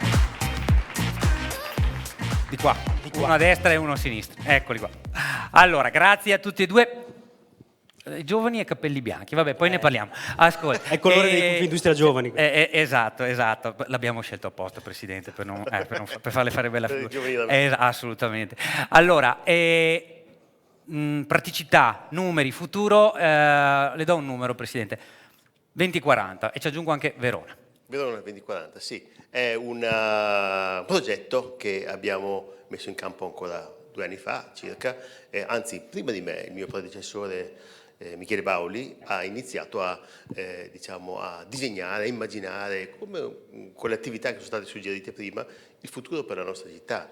E a questo abbiamo visto che serve un lavoro di tutti, quindi è una corresponsabilità che va attraverso le generazioni. Ma sempre a proposito dei numeri, appunto questo 2040 è un obiettivo, un disegno, un salto in avanti che può essere fatto in diverse maniere. Abbiamo visto prima, è stato molto interessante capire come i vari futuri, come si possono immaginare. Ecco, noi abbiamo cercato, per quanto possibile, nella nostra impreparazione a vedere il futuro, di non tanto immaginarlo con quanto sappiamo ora, ma di immaginarlo come se avessimo appunto volato in alto e guardato il futuro per poi immaginarlo e disegnarlo. Ma venendo appunto anche al tema, sappiamo che questo futuro è in mano ovviamente ai giovani e qui posso dare anche degli altri numeri, sono circa 130.000 quelli che saranno la classe dirigente nel 2040, perché adesso sono alle scuole dell'infanzia, alle elementari, alle superiori di primo e secondo grado, e sono 130.000 ragazzi, più un altro 30.000 circa studenti iscritti all'università, quindi tutte persone che toccheranno con mano questo futuro, saranno protagonisti di questo futuro. Ecco, quindi qui si apre un tema abbastanza importante, che può essere anche spaventoso forse, però io credo che sia un traguardo che raggiungeremo ovviamente con le nostre forze, che ci si, diciamo, crescerà insieme, cresceranno le scuole, cresceranno le persone, cresceranno le opportunità e ci sono anche tanti strumenti che io magari non conoscerò neanche, non avrò neanche l'occasione di vedere. L'unica cosa che forse è un po' un punto di domanda, ma anche qui ci saranno delle strade da percorrere, è il fatto che probabilmente questi 160.000 circa non basteranno a riempire il nostro futuro e quindi bisognerà aprirsi all'inclusione e quant'altro. Beh, ha toccato un tema non da poco, assolutamente, il tema dell'inclusione. Allora, io passerei al vicepresidente, ma facendo sponda a quello che appena è stato detto. Allora, siamo all'Assemblea degli imprenditori, si parla di nuova classe dirigente anche con questa visione a 20 anni che a me piace tantissimo. Differenze, analogie, difficoltà tra imprenditori di senior e nuovi imprenditori. Beh, io devo dire che le differenze ovviamente sono molteplici, se vogliamo, nel senso che l'età anagrafica ovviamente incide, la differente approccio del giovane imprenditore alla tecnologia, al mondo del lavoro, all'equilibrio tra la vita privata e il mondo del lavoro, ma direi che forse una grande magari differenza e un grande valore aggiunto che possono dare i giovani imprenditori è l'attenzione al capitale umano. E io credo che al giorno d'oggi avere un giovane imprenditore all'interno di un'azienda possa essere un'arma veramente importante per entrare in sintonia e in comunicazione con quelli che sono i giovani anche che abbiamo qui in platea oggi. Sappiamo quanto è difficile trattare oggi avere il capitale umano, trattenere le risorse in azienda, trovare nuove risorse, è sicuramente una tematica molto attuale. Un giovane imprenditore, sicuramente sempre col supporto dei propri senior, può essere il canale giusto per fare in modo di attrarre questi giovani che presto popoleranno le nostre aziende e quindi credo che facendo un patto tra generazioni e tra le persone dell'azienda, abbiamo visto che a breve ci saranno addirittura 8 generazioni, quindi credo che sia importante riconoscersi e parlare un po' la stessa lingua. Il giovane imprenditore può essere sicuramente una chiave di volta per il successo dell'azienda e quindi per crescere tutti assieme. Assolutamente, un po' quello che diceva prima il Presidente, diceva ma magari alcune cose non lo sa, magari sarà un giovane imprenditore, magari in una maniera un po' irruenta, magari volendo cambiare tutto, ma se c'è la volontà e la capacità di prendere quell'energia e canalizzarla come un flusso d'acqua, può diventare una risorsa importante per l'impresa, ma direi la società. Non dimentichiamo che poi uno dei risultati è la creazione di posti di lavoro, opportunità per famiglie e per i prossimi bambini e quindi dirigenti nel futuro. Sì, assolutamente, concordo pienamente con questa visione. Di più mi viene da aggiungere un altro effetto quando si parla appunto di competenze e ovviamente di formazione assolutamente necessarie, anzi ce ne abbiamo tanta fame appunto di competenze, soprattutto dei nostri giovani, quindi l'orientamento e quant'altro. Però ricordo anche una cosa, poi tutti noi siamo stati scelti, sarete scelti per le capacità umane. Questo è quello che dicevo prima, la persona al centro, quindi questo è veramente fondamentale e su questo io vi ringrazio, quindi ringrazio il Presidente e il Vicepresidente, grazie infinite del vostro contributo e anche del punto di vista. E niente, adesso è arrivato il momento un po' di dare continuità a questo aspetto scientifico, ma anche una scienza che negli anni per fortuna è diventata sì un po' più pop, ma anche più divulgativa alla portata di tutti, proprio per questo bisogno di interconnessioni di cui si parla. Lucia e Isabella prima parlavano. Bene, allora io non faccio altro che presentarlo, anzi lanciarlo, perché è professore, è docente, divulgatore, formatore e oggi è qui, quindi io vorrei chiamare con me il prof Vincenzo Schettini. Poi dice che la fisica non è una cosa meravigliosa, la fisica è stupenda, la fisica è una danza, la fisica la comprendi quando la guardi. Ci vuole un fisico speciale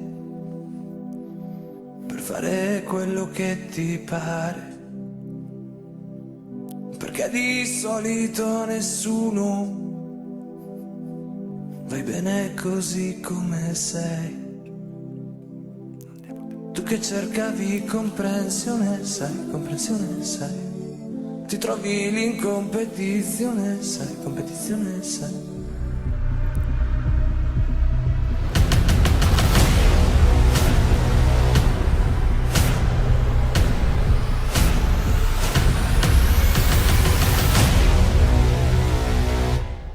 Giovani Lobbini, Confindustria Verona! Ci vuole un fisico bestiale per resistere ai brutti della vita. Ciao belli! Sul giornale, e certe volte anche alla con la mia immancabile lavagnata, ragazzi. E guardatela, è quella originale. Questa è quella originale, tutta con i pezzi di scotch, eccetera, eccetera. Pensate che l'altro giorno pensavo di averla persa, ero morto. No. Ascolta, ma allora, professore, dimmi Lucio. Professore, influencer, motivatore, fisico, che sembra che vadano in voga adesso, finalmente, ci abbiamo messo 200-300 anni, ma ce l'abbiamo fatta. E praticamente tu hai a che fare col futuro in qualche maniera? Assolutamente sì, una materia tra l'altro la fisica che ha a che fare col futuro. In realtà ti sei dimenticato una cosa. Allora, a me non piace quando mi vengono dati dei titoli, però questa la dico in apertura, perché è bella. Quando io facevo le scuole medie, la mia professoressa di italiano diceva a mia madre: i temi di Vincenzo fanno veramente schifo. Cioè proprio non sa scrivere. Sto ragazzo, la scrittura anche no. E quello che ti sei dimenticato è che pare io sia diventato uno scrittore. Ma sapete perché? Perché uno che scrive un libro e scrittore non è, e poi alla fine lo diventa perché 100.000 persone comprano quel libro, lo amano, ne parlano, lo diffondono, ed è un libro di fisica, non è un libro di pettegolezzi. Allora vuol dire che tu fai un passo in più nella tua vita. Ora, togliendo naturalmente il discorso dei titoli, Lucio, ci mancherebbe. Però per dire, ecco, parto così oggi, dicendovi proprio questo, cioè contagiandovi sul fatto che non dobbiamo mai essere fermi, non dobbiamo mai fermarci. Cioè noi dobbiamo sempre vederci come persone che si evolvono, e voi come imprenditori dovete avere ben presente questa regola. Un'altra che dovete sempre ben aver presente è il tempo. Il tempo scorre, il tempo è prezioso, dedicatevi del tempo per voi, ragazzi, tutti. Allora, è un peccato altrimenti. A proposito di tempo, allora io ti lascerei la platea, so che il tema del futuro ti è piaciuto, grazie. Ti lascio lo spazio che meriti, grazie Lucio. ancora Vincenzo. Grazie. Allora, io ho pensato di coinvolgervi in quello che faccio sempre, cioè in una lezione, quindi farò lezione, spiegherò e interrogherò. È inutile che ridete perché è vero. Cioè, perché dicono divulgatore, professore, che è la cosa più bella. E i professori di solito hanno delle file preferite, quelli che si siedono avanti sono i più sfigati. È così. Allora, voglio fare dei passaggi veloci attraverso alcuni concetti di fisica, ok? Ripasseremo insieme alcuni concetti di fisica, esattamente come faccio sempre io, però da questi concetti ci dobbiamo portare una lezione a casa. Come un buon professore fa, spiega la sua materia, eccetera, eccetera, poi arriva ad un qualcosa, ad un insegnamento, ad un takeaway, se volete. Ed il primo concetto che vorrei spiegarvi, e vorrei subito fare una domanda per introdurlo, è un principio. Uno dei 3 principi che ha scritto Newton, il cosiddetto terzo principio della dinamica, il principio di azione e reazione. Allora, chi me lo vuole dire? Via alle telefonate. C'è un microfono volante, cioè tipo un palmare, un radio. Lucio, tu scendi giù, dammi una mano. Abbiamo, pronto. A posto, vai Lucio. Ah, ci sono anche le ragazze, scusate. Faccio io, no problemi. Non mi ero accorto che c'erano anche vai, loro. nessun problema. Chi Allora, ma mi godo. principio di azione e reazione, così istintivamente. Non è difficile in realtà questa, se vi ricordate, vedo... Sì, Sei che nascosta. No, io adesso l'ho vista. Dai, buttatevi. La conosco anche, quindi... Dai. Buttatevi, ragazzi. Mi raccomando, non brutte figure. Appunto. Vediamolo dal punto di vista proprio della fisica, vai. Quindi ad ogni azione corrisponde una reazione uguale e contraria. Perfetto. Brava. Il tuo nome? Chiara, 7,5. Perché però non 8? Perché non 9? Perché la fisica in realtà, diciamo, completa questo principio in maniera un po' più dettagliata, cioè le forze si presentano sempre in coppia. Noi siamo abituati a pensare che se io vado vicino a questo muro, spingo con la mia mano sul muro, io sto esercitando una forza. Punto, finito. Non è così. Non è così, perché io spingo il muro con una certa forza e il muro sta spingendo me con la stessa forza uguale e contraria. Se così non fosse, cioè se ci fosse solo la forza della mia mano, cosa succederebbe? Che sfonderei il muro. Cioè sarei Superman, hai capito? Sfonderei il muro, invece non lo sfondo. Se io do un cazzotto al muro, che mi incazzo, bam!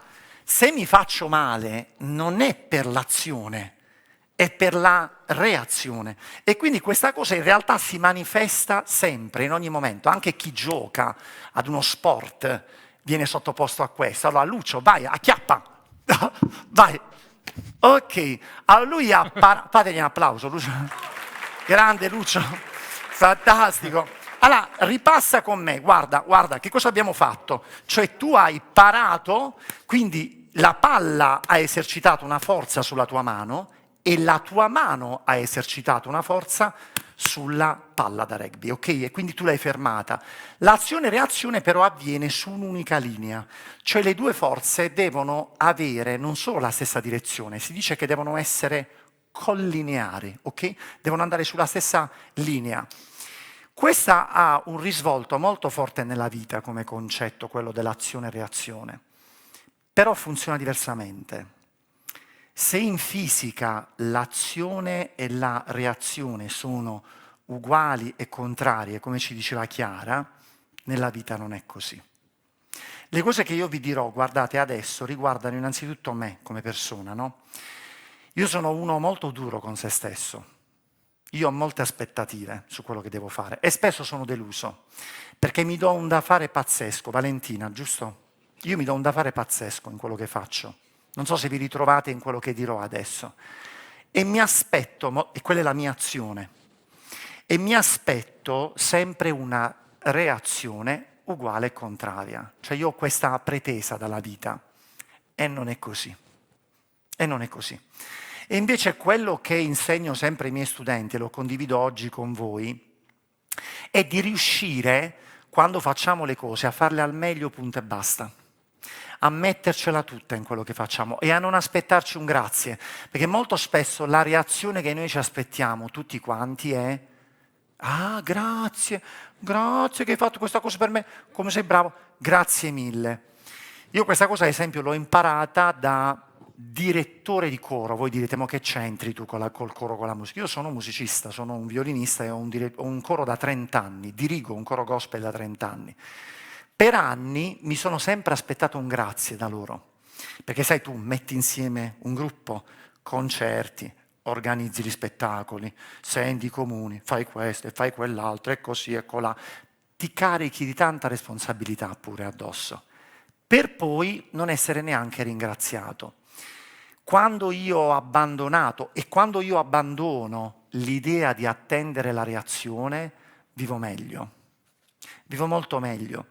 Lavoro soltanto per fare del meglio, per fare qualcosa di buono, cioè per essere soddisfatto, dire l'ho fatto bene. Io mi sto giudicando, l'ho fatto bene. Quindi impariamo questa cosa prima di tutto dalla vita. Ecco, non so se vi è mai capitato di non avere una reazione uguale e contraria. Sempre. Chiara, è così. Punto. Conservazione dell'energia. Allora, attenzione. Qua è un po' più complicato. Allora, guardiamola così. Ecco, io ho sempre la mia palla da rugby. Faccio questo lavoro qua. La lancio... È da rugby, giusto? Giusto, sì. La lancio in alto. È venuto un dubbio? La lancio in alto. Allora, attenzione, seguite il percorso dell'oggetto e descrivetemelo secondo le energie in gioco. Via. Vado di nuovo. Momento A, momento B, momento C. 3 punti. Punto A quando parte, punto B quando raggiunge il massimo, punto C quando va in basso e tocca terra, è il momento in cui tocca terra. Che energie sono in gioco e che cosa sta succedendo? Via alle telefonate, interrogazione number 2. Vai, dai ragazzi, buttatevi, rilassati. Per il momento eccolo, trovato. C'è 7 sì, vai, dai. Energie. Allora, in primis la tua forza. Benissimo. Però attenzione, il tuo nome? Fabrizio. Fabrizio, pensa in termini di energia. Nel momento in cui io chiaramente applico una forza giustissima, contraria alla forza a peso, ovvio, perché se la palla da rugby sale, addirittura è maggiore quella forza. La palla però acquisisce a quel punto un'energia, perché è in movimento. Energia cinetica. Benissimo, cinetica. Quando, punto A, cioè la palla ha un'energia cinetica nel punto A. Quando arriva in alto... Agisce la gravità. Sempre. Quella agisce sempre. In ogni... tranne sui miei capelli. Tranne sui miei capelli agisce sempre. Esatto. Lo so. Se Newton potesse vedermi. Direbbe, ma scusa, il teorema della forza di gravità. Allora, scusami, Fabrizio, giusto. Quando la palla raggiunge il punto massimo, pensa in termini di velocità. Qual è la sua velocità in quell'istante? 0. Bravissimo, perché la palla rallenta e si ferma. In quel momento la palla continua ad avere energia? Uguale 0. Quindi non ha energia. Cioè l'energia cinetica è sparita. Fatti attendere, Fabrizio, che ti rimanda a settembre. A te. Non è sparita, ma si è trasformata. L'energia non si crea, non si distrugge, ma si trasforma. Benissimo. In quale energia si è trasformata? Questo è più difficile. Una forma di energia, attento Fabrizio, che dipende dall'altezza rispetto al suolo che un oggetto ha. Energia, bravo, potenziale, ti stanno fregando. Fabrizio, poi dopodiché la palla inizia la sua discesa verso terra. Nel momento in cui tocca terra, punto C, ultimo punto del nostro esperimento, tutta l'energia potenziale si ritrasforma in cinetica. Perché un attimo prima di toccare terra, la palla ha velocità massima. Fabrizio, sei meno. Soddisfatto. Chiaramente soddisfatto. Dai, perché diciamo che direi ti si è applicato.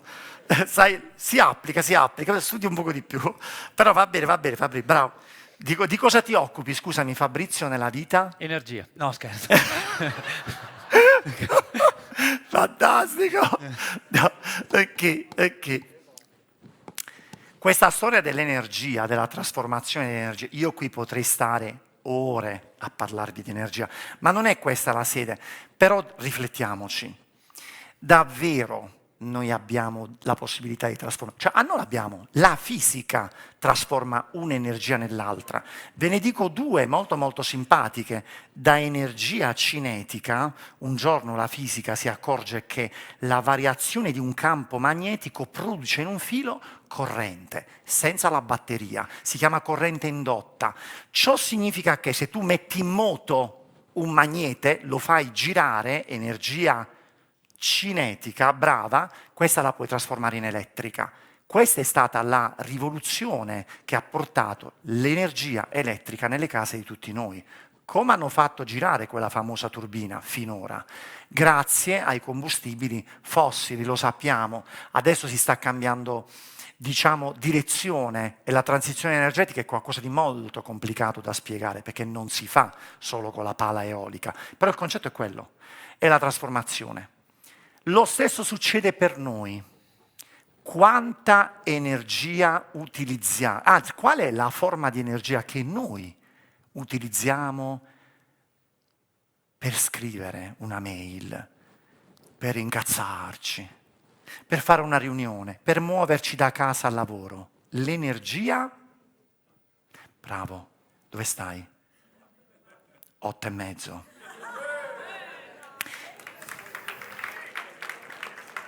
L'energia chimica, cioè noi bruciamo, ecco, noi trasformiamo quella forma di energia in energia meccanica in movimento. Noi italiani stiamo sempre a fare così. Stiamo sempre a fare così. Quando vado a Ginevra, mi dice sempre Jeff, 2 giorni fa stavo là, dice voi state sempre a fare così voi italiani. Ed è vero, questa è energia chimica che si sta trasformando. Abbiate cura della vostra energia, utilizzatela bene. Quando non ne vale la pena, lasciate perdere. Perché non bisogna...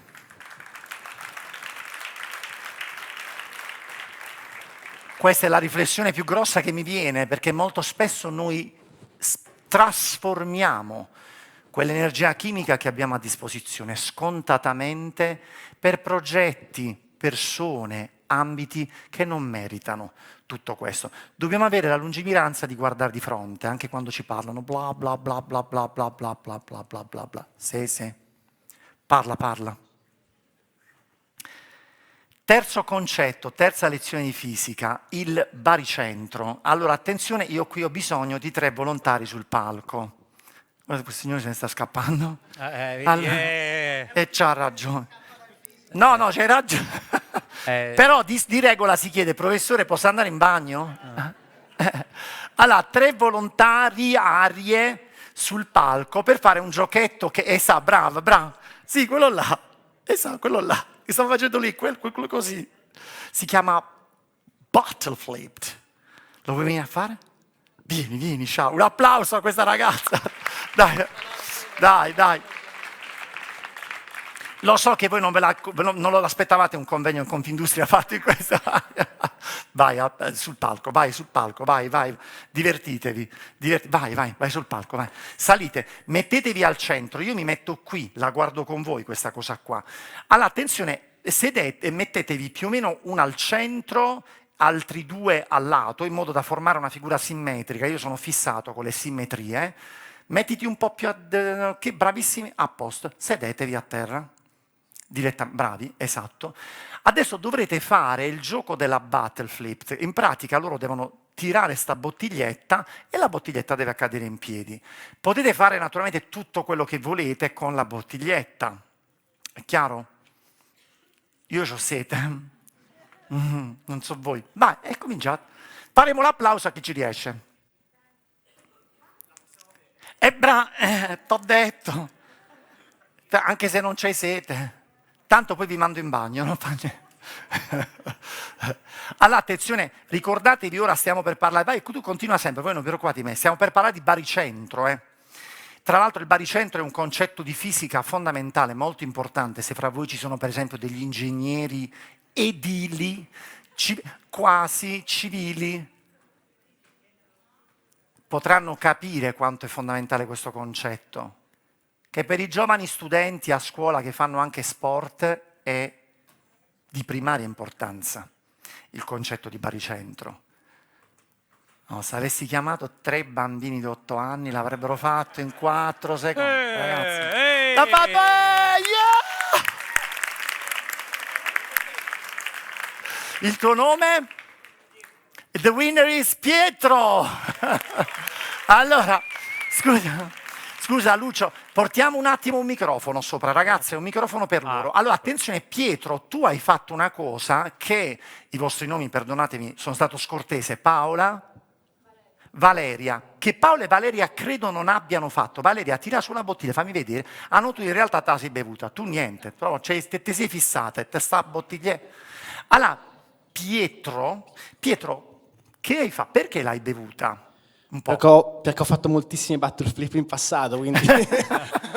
Ok, ma tecnicamente parlando, che cosa è successo quando hai bevuto l'acqua? Mi improvviso fisico che non sono, suppongo di aver mosso il baricentro. Giusto, l'hai spostato. Che cos'è il baricentro?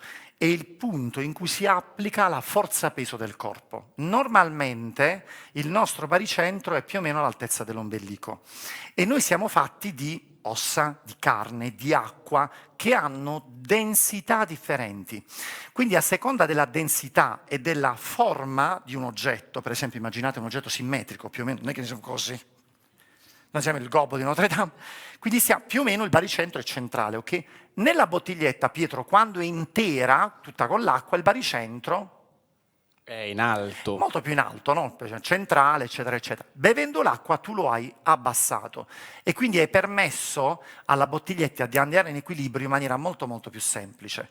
Questo concetto di spostare il baricentro, che cosa vi fa venire in mente? Se io vi dovessi dire, pensiamo a come spostare il baricentro all'interno del concetto di un progetto. Noi stiamo lavorando su un nuovo progetto, io come impresa, perché anche io sono un imprenditore di me stesso, io non sempre guardo verso un unico obiettivo.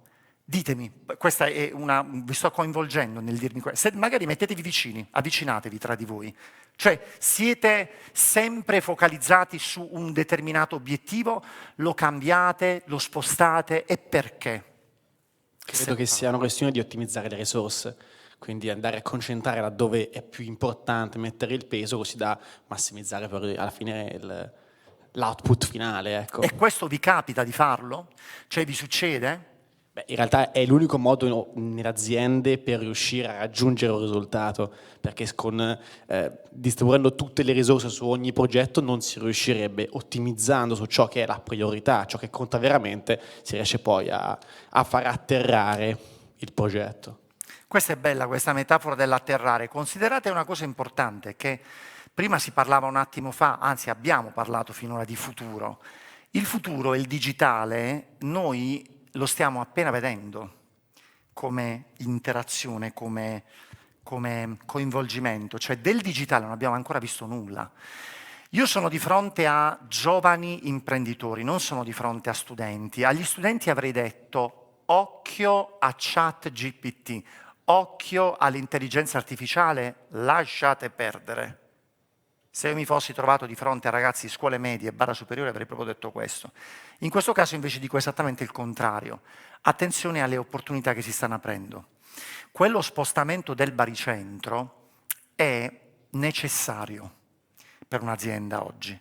Cioè è necessario, come diceva un attimo fa Pietro, per capire bene dove spostare il baricentro, dove far atterrare il progetto stesso. Oggi quell'elasticità è necessaria perché le aziende stesse, il modo di pensare un'azienda a quello che deve fare, non segue più una linea.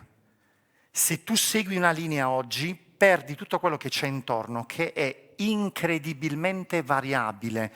In fisica si parla di sistemi di corpi a più variabili, sono quelli più difficili da studiare, no? Tu mi guardi brutto, dici, grazie, adesso, amore, grazie. Le variabili sono la cosa più difficile da governare. Sicuramente è una cosa però da riuscire a tenere dentro quando si porta avanti un progetto è cambiarlo, adattarlo continuamente. Si fa una fatica incredibile.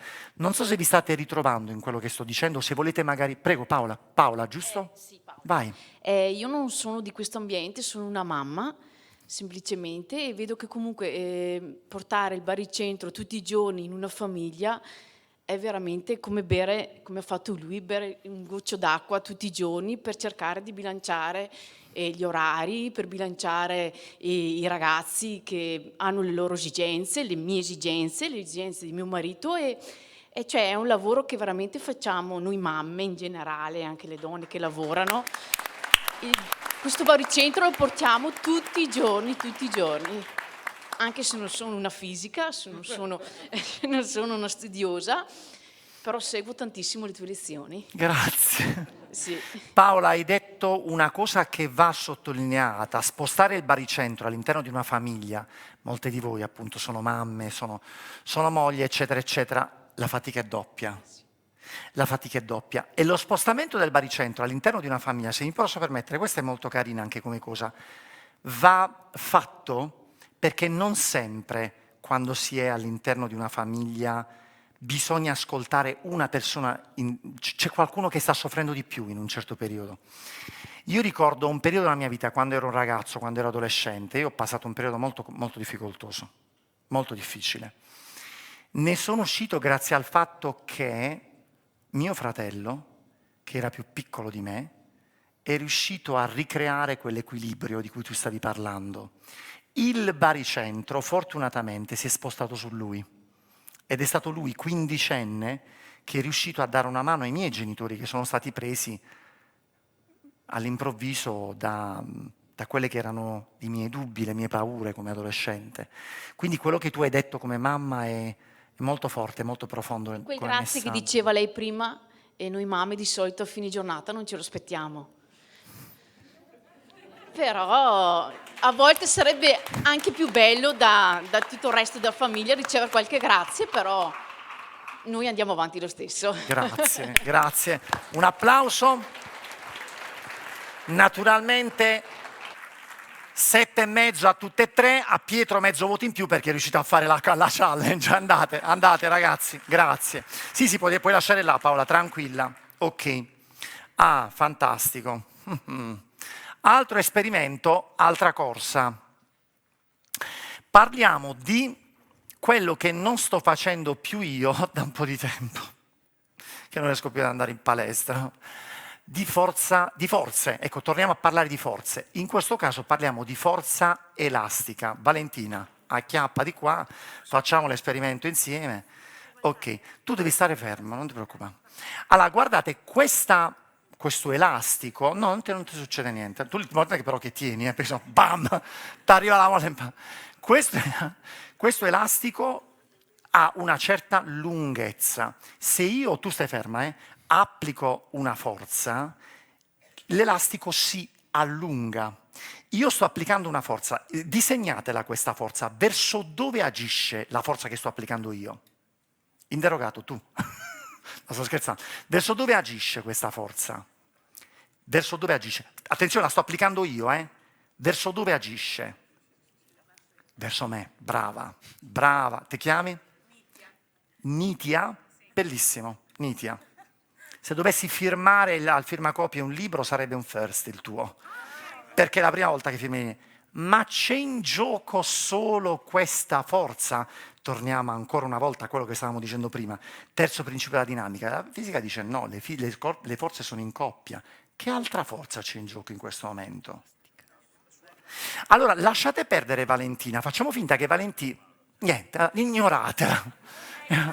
Valentina rappresenta in questo momento un gancio di un muro. Ora lasciate perdere, pensa... Poverino, peccato. Allora, concentratevi su me.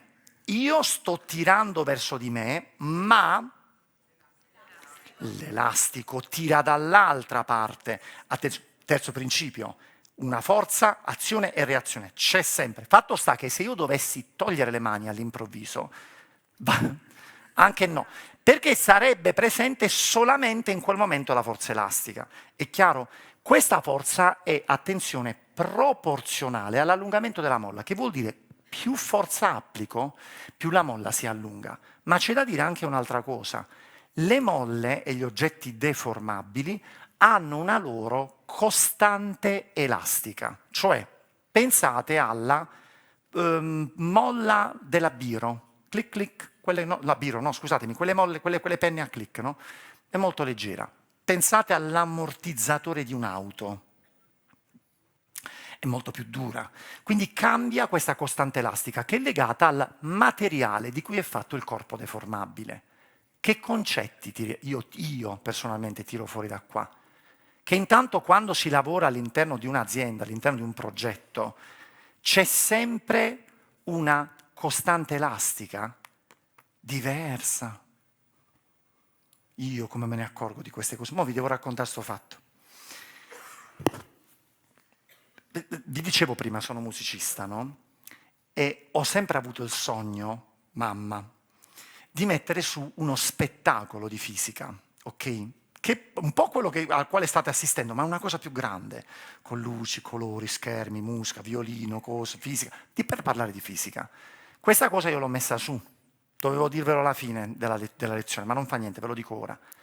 Io non avevo valutato però la costante elastica di questo progetto, che è molto alta, e quindi che mi sta tenendo, capito, stretto. Quando ho scritto ad esempio il mio secondo libro, Ci vuole un fisico bestiale, io all'inizio ho detto parlerò di me in questo libro e poi rifletterò la mia esperienza di vita su 7 fisici cercando di capire questi chi sono stati, come sono stati perfetti, erano bravissimi, erano geniali, non sbagliavano mai.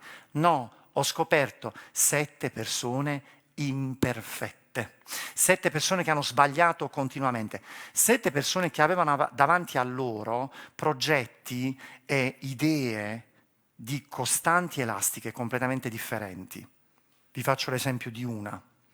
Credo il progetto scientifico con la costante elastica più dura che si potesse mai trovare. Nel 5° capitolo di questo libro io parlo di Enrico Fermi. Che cosa vi fa venire in mente Enrico Fermi? La bomba. La bomba. Dimmi. La bomba. Il Nupaccat. Io so che si sente l'accento milanese, lo so, mi chiedo scusa. È un peccato ricordare Fermi solo per la bomba, o meglio, che faccia venire in mente subito la bomba. Vabbè, avete visto Oppenheimer, l'ho capito. In realtà Fermi ha lavorato a tantissimi progetti, quello è stato quello con la costante elastica più dura, perché si consegnava la conoscenza alla guerra attraverso quel progetto. Teniamo sempre presente che la fisica, la scienza, la conoscenza non è al servizio del male, è l'uomo che poi utilizza la conoscenza per fare del male. I fisici in quel momento progettavano negli Stati Uniti un ordigno che funziona secondo le regole della fissione nucleare. Quell'ordigno funziona, ha funzionato, hanno fatto il famoso test Trinity del quale Fermi era a capo e poi dopodiché è successo quello che è successo. Tutto per dirvi che ci troviamo ognuno di noi nella vita a che fare con situazioni che spesso non sono facili da gestire da un punto di vista proprio del processo. Quando sarete di fronte a queste situazioni, ricordatevi di questa molla. Ricordatevi della costante elastica alta e ricordatevi di quanto dovete tirare per portare a termine quel progetto.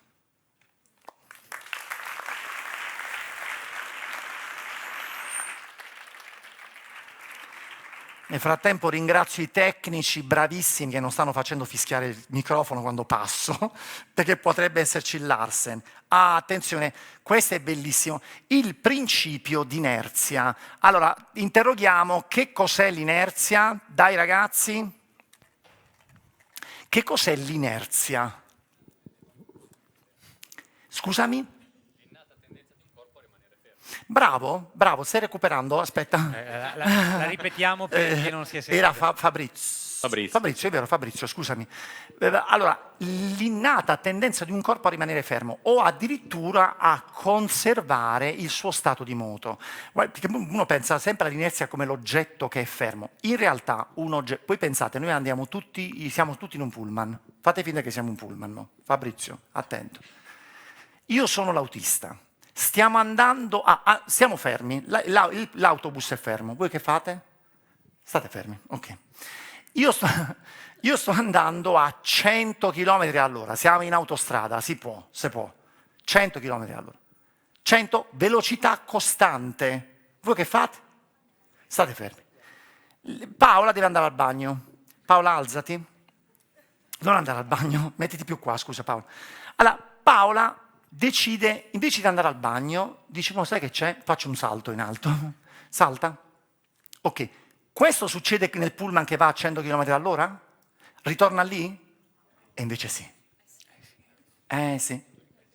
Sarebbe troppo bello.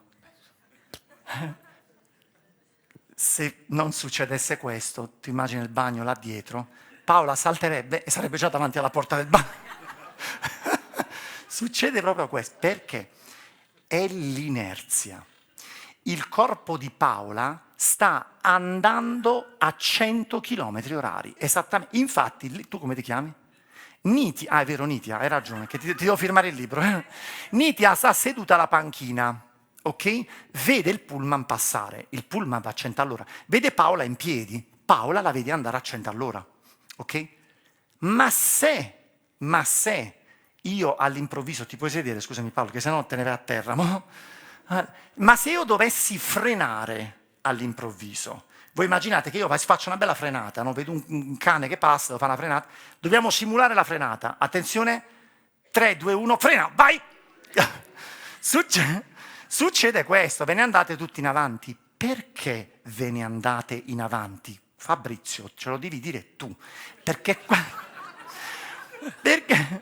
è proprio quello che stavi dicendo tu, cioè l'inerzia, il corpo tenderebbe a continuare ad andare a 100 all'ora, per inerzia. Siccome l'autobus, voi immaginatevi questa frazione di secondo in cui l'autobus passa da 100 a 80, non lo so, un secondo e mezzo, in quel momento, siccome il corpo vuole continuare ad andare a 100 all'ora, se ne va in avanti. La fisica quella la chiama forza, chi lo dice prende 10. Madonna me, pazzesco! E vabbè, ma tu sei un ingegnere, che sei? Sei un fisico? Fatica, e non è giusto, Forza apparente. Io faccio un esperimento sull'inerzia, che naturalmente non riuscirà. Perché in prova c'erano di Lucio, è vero che riusciva alle specchie, tu hai fatto, madonna che bello. 2 volte l'ho detto, 2 volte. Hai visto? Bravo Lucio, grazie. Allora, io qui ho 2 bicchieri, uno sull'altro, non mi metto là perché ci sono monitor, cose varie, magari sono ostacolanti, non si vede niente, mi devo mettere più dietro. Io adesso che ho un tappino, ho un tappo piccolino sopra, tengo il bicchiere di sotto fermo, semplicemente perché sono molto leggeri, e colpisco quello di sopra. Non è riuscito, naturalmente. Ma quello che accade è questo, che se do un colpo secco, ma veramente secco, sì. No ragazzi, se fate così mi viene l'ansia.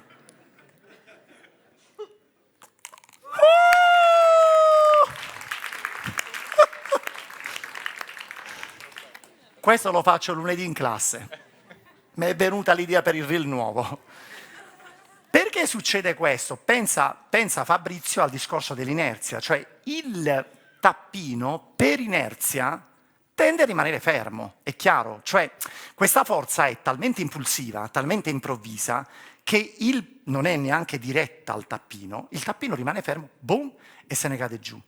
Attenti che l'inerzia nella vita è pericoloso. Madonna me. Che cos'è l'inerzia nella vita? Una cosa che di solito gli speakers dicono in English all the time around the world. They talk about the comfort zone.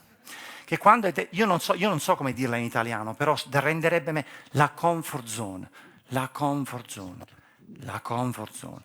Noi non dobbiamo stare mai nella comfort zone. Tu stai sempre nella comfort zone, stai mai? Sempre a fare sempre pensieri. Ecco, attenti, la comfort zone lotta con il tempo libero che dovremmo dedicare a noi stessi. Attenti perché questo è un punto importante. Che c'è? Devo andare sopra? Sì. Questo è un punto importantissimo. Perché uscire fuori dalla comfort zone vuol dire mettersi in gioco, punto e basta. E per metterti in gioco devi dedicare del tempo extra a quello che stai facendo. Ok? Cioè ti devi dedicare di più, ti devi dare di più. Però è il sale della vita. Allora io questa cosa ve la dico perché essendo davanti a degli imprenditori mi sento ancora più contento, Paola, di condividere questa cosa, anche se tu hai detto io non c'entro con questo mondo, io sono solo, mettiamolo fra virgolette, una mamma.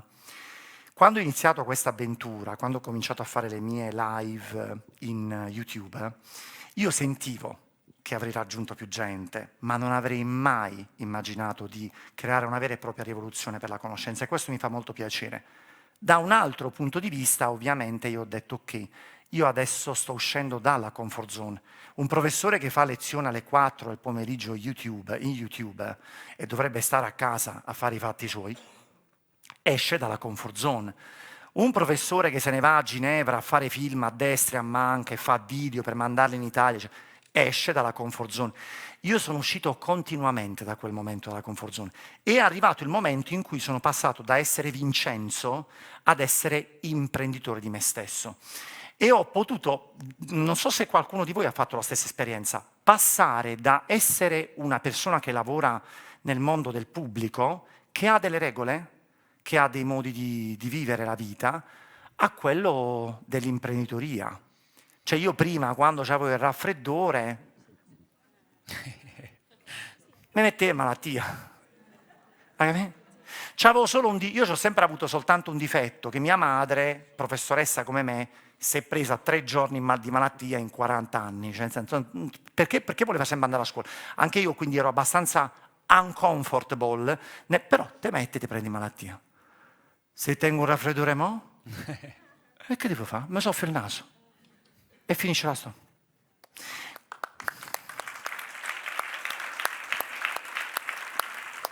Allora, augurandovi di uscire sempre dalla comfort zone, quando vi sentite giù, mettetevi davanti allo specchio, fatevi un pianto, asciugatevi le lacrime e continuate più forti di prima. Però fatevelo quel pianto perché vi serve. E ricordatevi, torno di nuovo al concetto di tempo, perché non ho un esperimento sul tempo, che il tempo passa. Il tempo passa inesorabile. Tutte le persone che amate, che avete nella vostra vita, mandateli un messaggio se siete lontani. Ricordati che ti voglio bene. Sempre.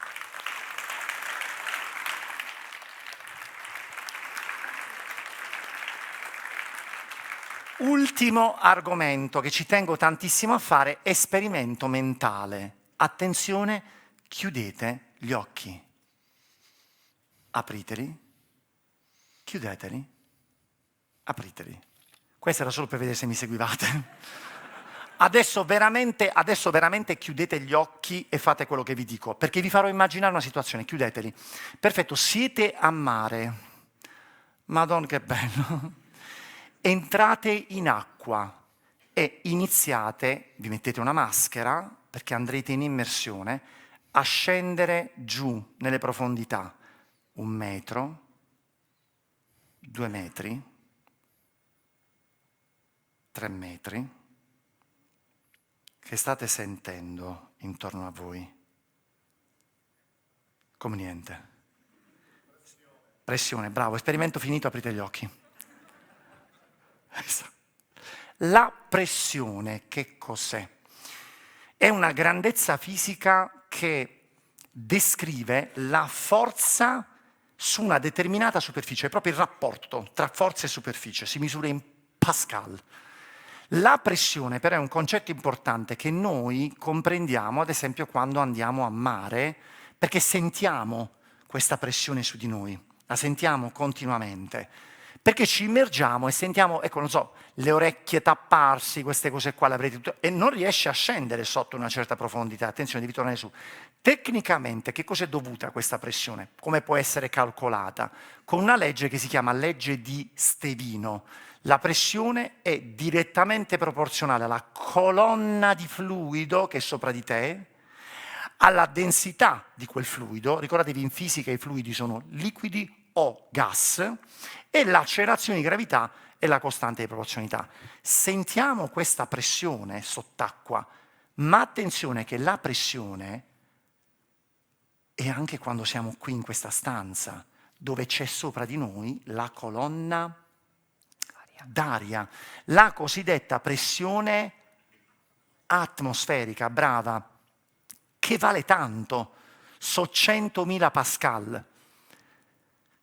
Cosa vi fa venire in mente? Ecco, se io dico la pressione, io vi ho spiegato la pressione in fisica, no? Ecco, c'è un'altra cosa simpatica che si dice sempre sulla pressione, che la pressione agisce, lo aveva detto Pascal attraverso il principio di Pascal, vero prof fisico, che questa pressione agisce in maniera uguale in tutti i punti, invariata e perpendicolare alle superfici di separazione.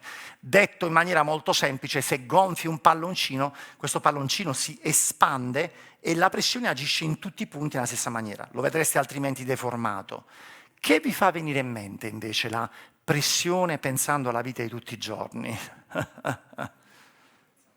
Parole collegate, ditemi 3 parole. Sole, cuore, amore.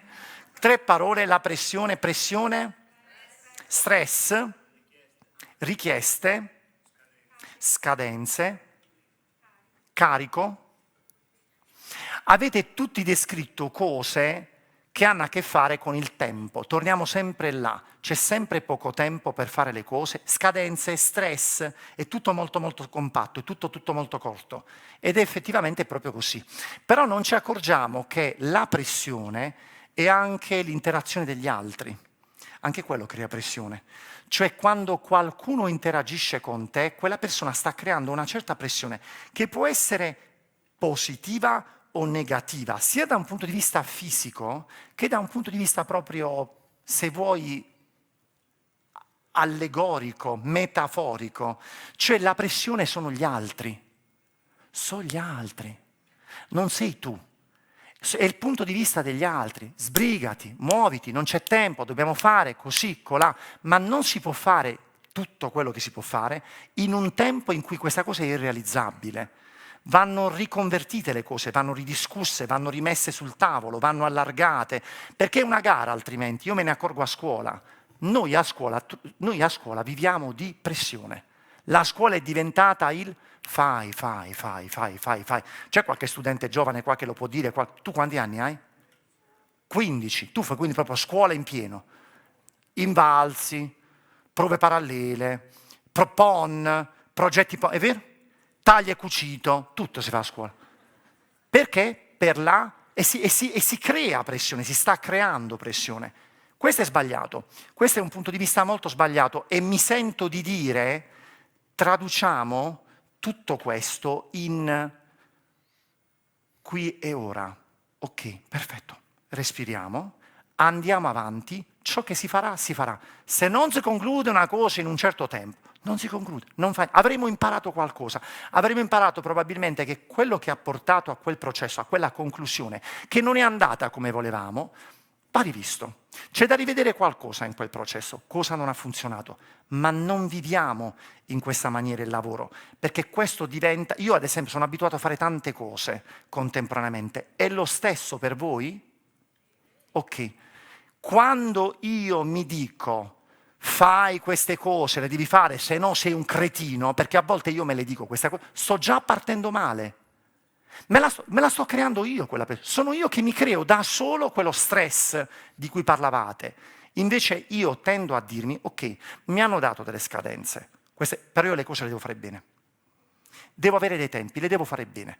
E devo anche trasmettere agli altri il benessere di fare le cose, il benessere di fare le cose, cioè il farle in maniera serena, certo, allegri, dandosi dei tempi, ci mancherebbe, nessuno si vuole rilassare, però questo scambio di pressione che è di intenzione è quello più giusto che ci si può dare. Io vi ringrazio per avermi voluto qua, è stato super emozionante fare questo incontro.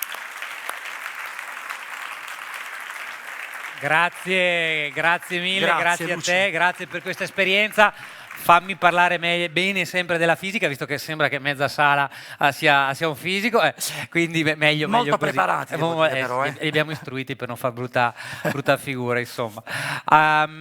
Insomma, per noi è stata una bellissima esperienza. A me piace ricordare che da quando è partita la scienza, e in particolar modo la fisica, con la sua capacità di previsioni, perché senza la sua capacità di previsione, diciamo, non avrebbe tutto questo successo, e si è imparato a prevedere. Nel momento in cui imparo a prevedere, inizio a pensare che forse posso costruire un futuro migliore, e se penso che domani è migliore di oggi, forse ci posso investire e forse divento imprenditore. Su questa cosa del prevedere, lasciami dire un'ultima cosa. Io sono stato un mesetto fa in un'altra convention importante, parlavamo proprio delle previsioni. Anche lì torno sulla intelligenza artificiale generativa.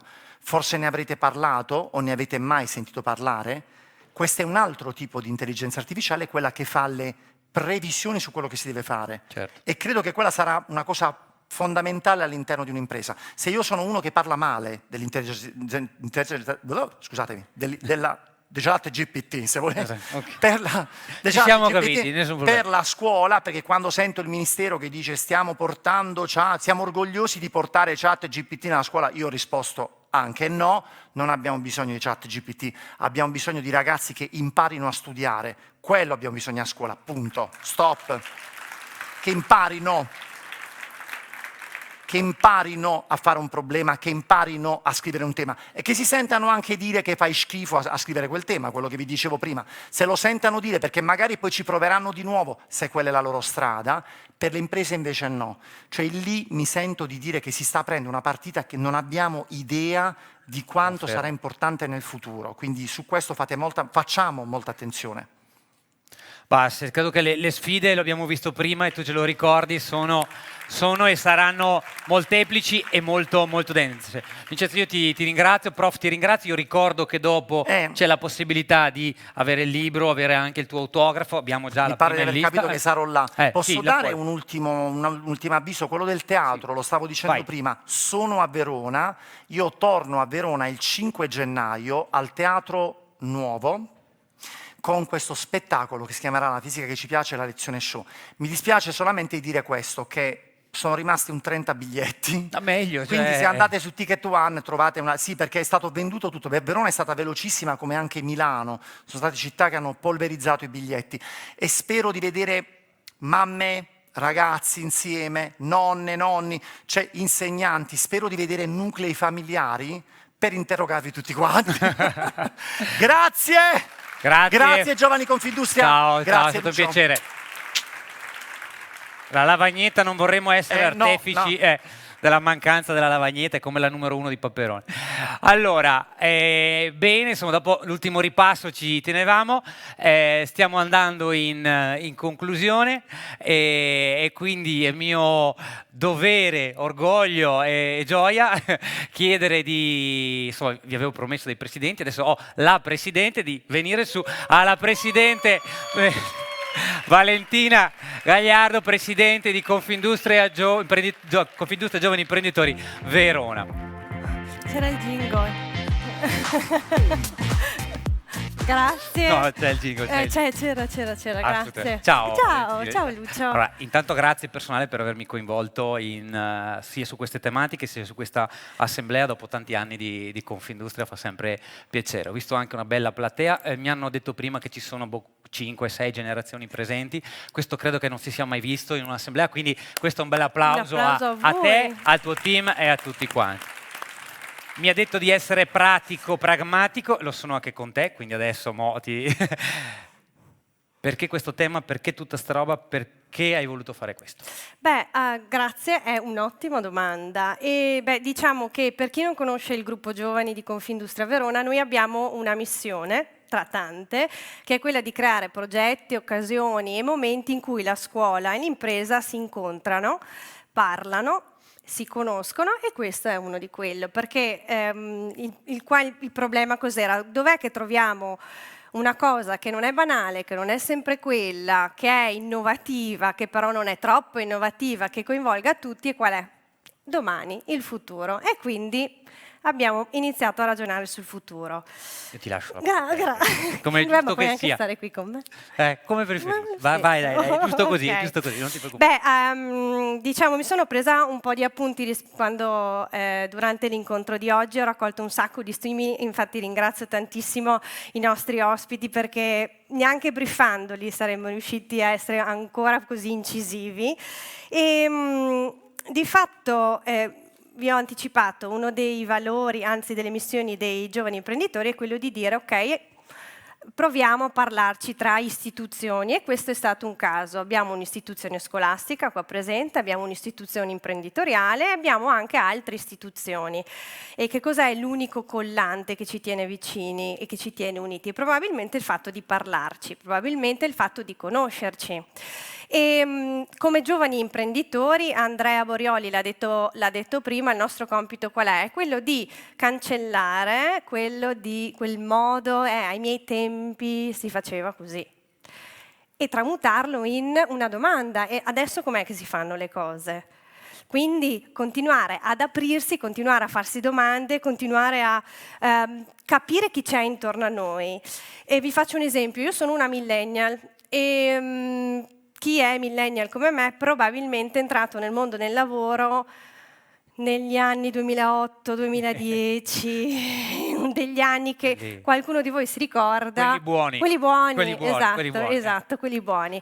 Eppure, nonostante quello, siamo ancora qua. E come mai siamo ancora qua? Siamo ancora qua perché credo che abbiamo avuto la capacità di prendere ogni punto critico e utilizzarlo come punto d'appoggio. Non so che forza abbiamo utilizzato, purtroppo non sono fisico, quindi una leva, una cosa, e abbiamo trovato un modo creativo per fare cose nuove, cose diverse, magari che ci facevano paura, sicuramente fuori dalla nostra zona di comfort. Poi vabbè, abbiamo avuto fortuna perché abbiamo parlato del territorio, siamo anche in un luogo abbastanza fortunato, siamo in Veneto, siamo in Italia, siamo a Verona, siamo alle porte dell'Europa. Il Veneto, Verona è dal punto di vista logistico straordinaria.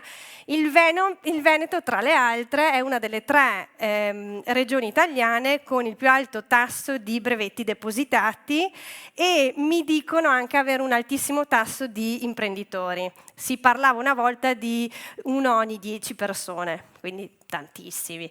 E quindi questo ci ha anche aiutato, certo, a tirarci su, ad andare avanti, eccetera, eccetera. E probabilmente adesso vi immaginate che ci verrebbe in maniera molto semplice da dire, vabbè, i giovani ovviamente sono il futuro, l'abbiamo visto. Per me non è così. I giovani non sono il futuro, i giovani sono il presente.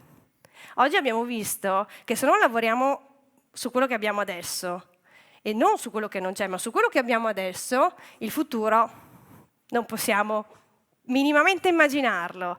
Quindi, io invito tutti i giovani che sono presenti in questa sala, di qualsiasi generazione siano, a iniziare a sfidare delle logiche magari obsolete, figlie di qualche tempo passato, se è possibile, e provare ad andare oltre, provare a spingersi a fare qualcosa di diverso, avere coraggio. E appunto, non sono solo i giovani, abbiamo detto che ci sono 5 generazioni oggi più o meno. Facciamo che ci ripresentiamo l'una all'altra, facciamo che di nuovo ci presentiamo e ci raccontiamo cos'è che sappiamo fare, cos'è che possiamo fare l'una per l'altra, magari ci lasciamo un po' di spazio e magari qualcosa di nuovo nasce, magari nuove idee, nuove imprese, nuovi territori, sviluppi, nuovi progetti. Diciamo che parlare di parlarsi è facile, però ci vuole la voglia di farlo. Sto pensando a quando io andavo a scuola, cos'è che mi muoveva? Non sono mai stata bravissima, mi spiace, non sono mai stata bravissima, però c'era una cosa che mi muoveva a fare, oltre alla paura, che vabbè... Okay. e probabilmente anche voi ce l'avete avuta, magari avevate pensato a una materia in cui non eravate bravissimi, eppure però la studiavate. Ma perché? Perché avevate un professore o una professoressa, un insegnante che era appassionato. E penso che la passione sia l'unica cosa che rimane costante nel tempo, nonostante il mondo che cambia. Quindi, e poi c'è una cosa molto interessante della passione, che non si insegna, nel senso che non credo ci siano master o corsi di passione. Non lo so, non mi pare. Lo inventeremo assolutamente. Io penso che la passione si trasmetta però, e non occorre pensare, sicuramente se pensiamo a persone appassionate pensiamo a sportivi, persone famose, eppure io credo che specialmente i ragazzi li possono vedere ogni giorno. E sto parlando di voi, cari professori, ovunque voi siate. So che c'è qualcuno collegato da casa e io spero che ascoltino. Cari professori, siete voi quelli che possono ispirare i ragazzi ad avere passione, perché siete voi la loro fonte di primaria ispirazione. E noi come giovani imprenditori abbiamo bisogno di persone appassionate, ma in generale non solo nelle imprese, abbiamo sempre bisogno di persone appassionate a qualsiasi livello, ed è l'unica cosa che può muoverci verso un futuro, dicevamo, senza limiti. Che altro dire? Mi sono scritta un sacco di cose prima e io vorrei di fatto concludere parlando nuovamente di passione, perché infatti desidererei chiedere un grande applauso da parte di tutti voi, mentre mi raggiungono sul palco i membri del consiglio direttivo del gruppo giovani, Luca Mingardo, Nidia Burato, Chiara Vrentegani, Andrea Borioli e Francesco Giacchi, che in questo momento rappresentano il nostro tessuto imprenditoriale, i nostri giovani imprenditori di Verona, under 40, e rappresentano la passione che un gruppo di giovani può mettere per far succedere le cose. Detto questo, vi ringrazio davvero di cuore per aver partecipato oggi, ringrazio voi, ringrazio tutte le persone presenti, il Presidente, la struttura di Confindustria, e vi auguro di cuore di continuare a disegnarlo il vostro futuro. Buona serata. Grazie.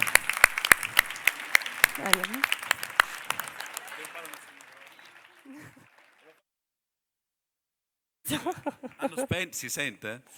Volevo fare i complimenti alla nostra Presidente Valentina Gagliardo, grazie mille.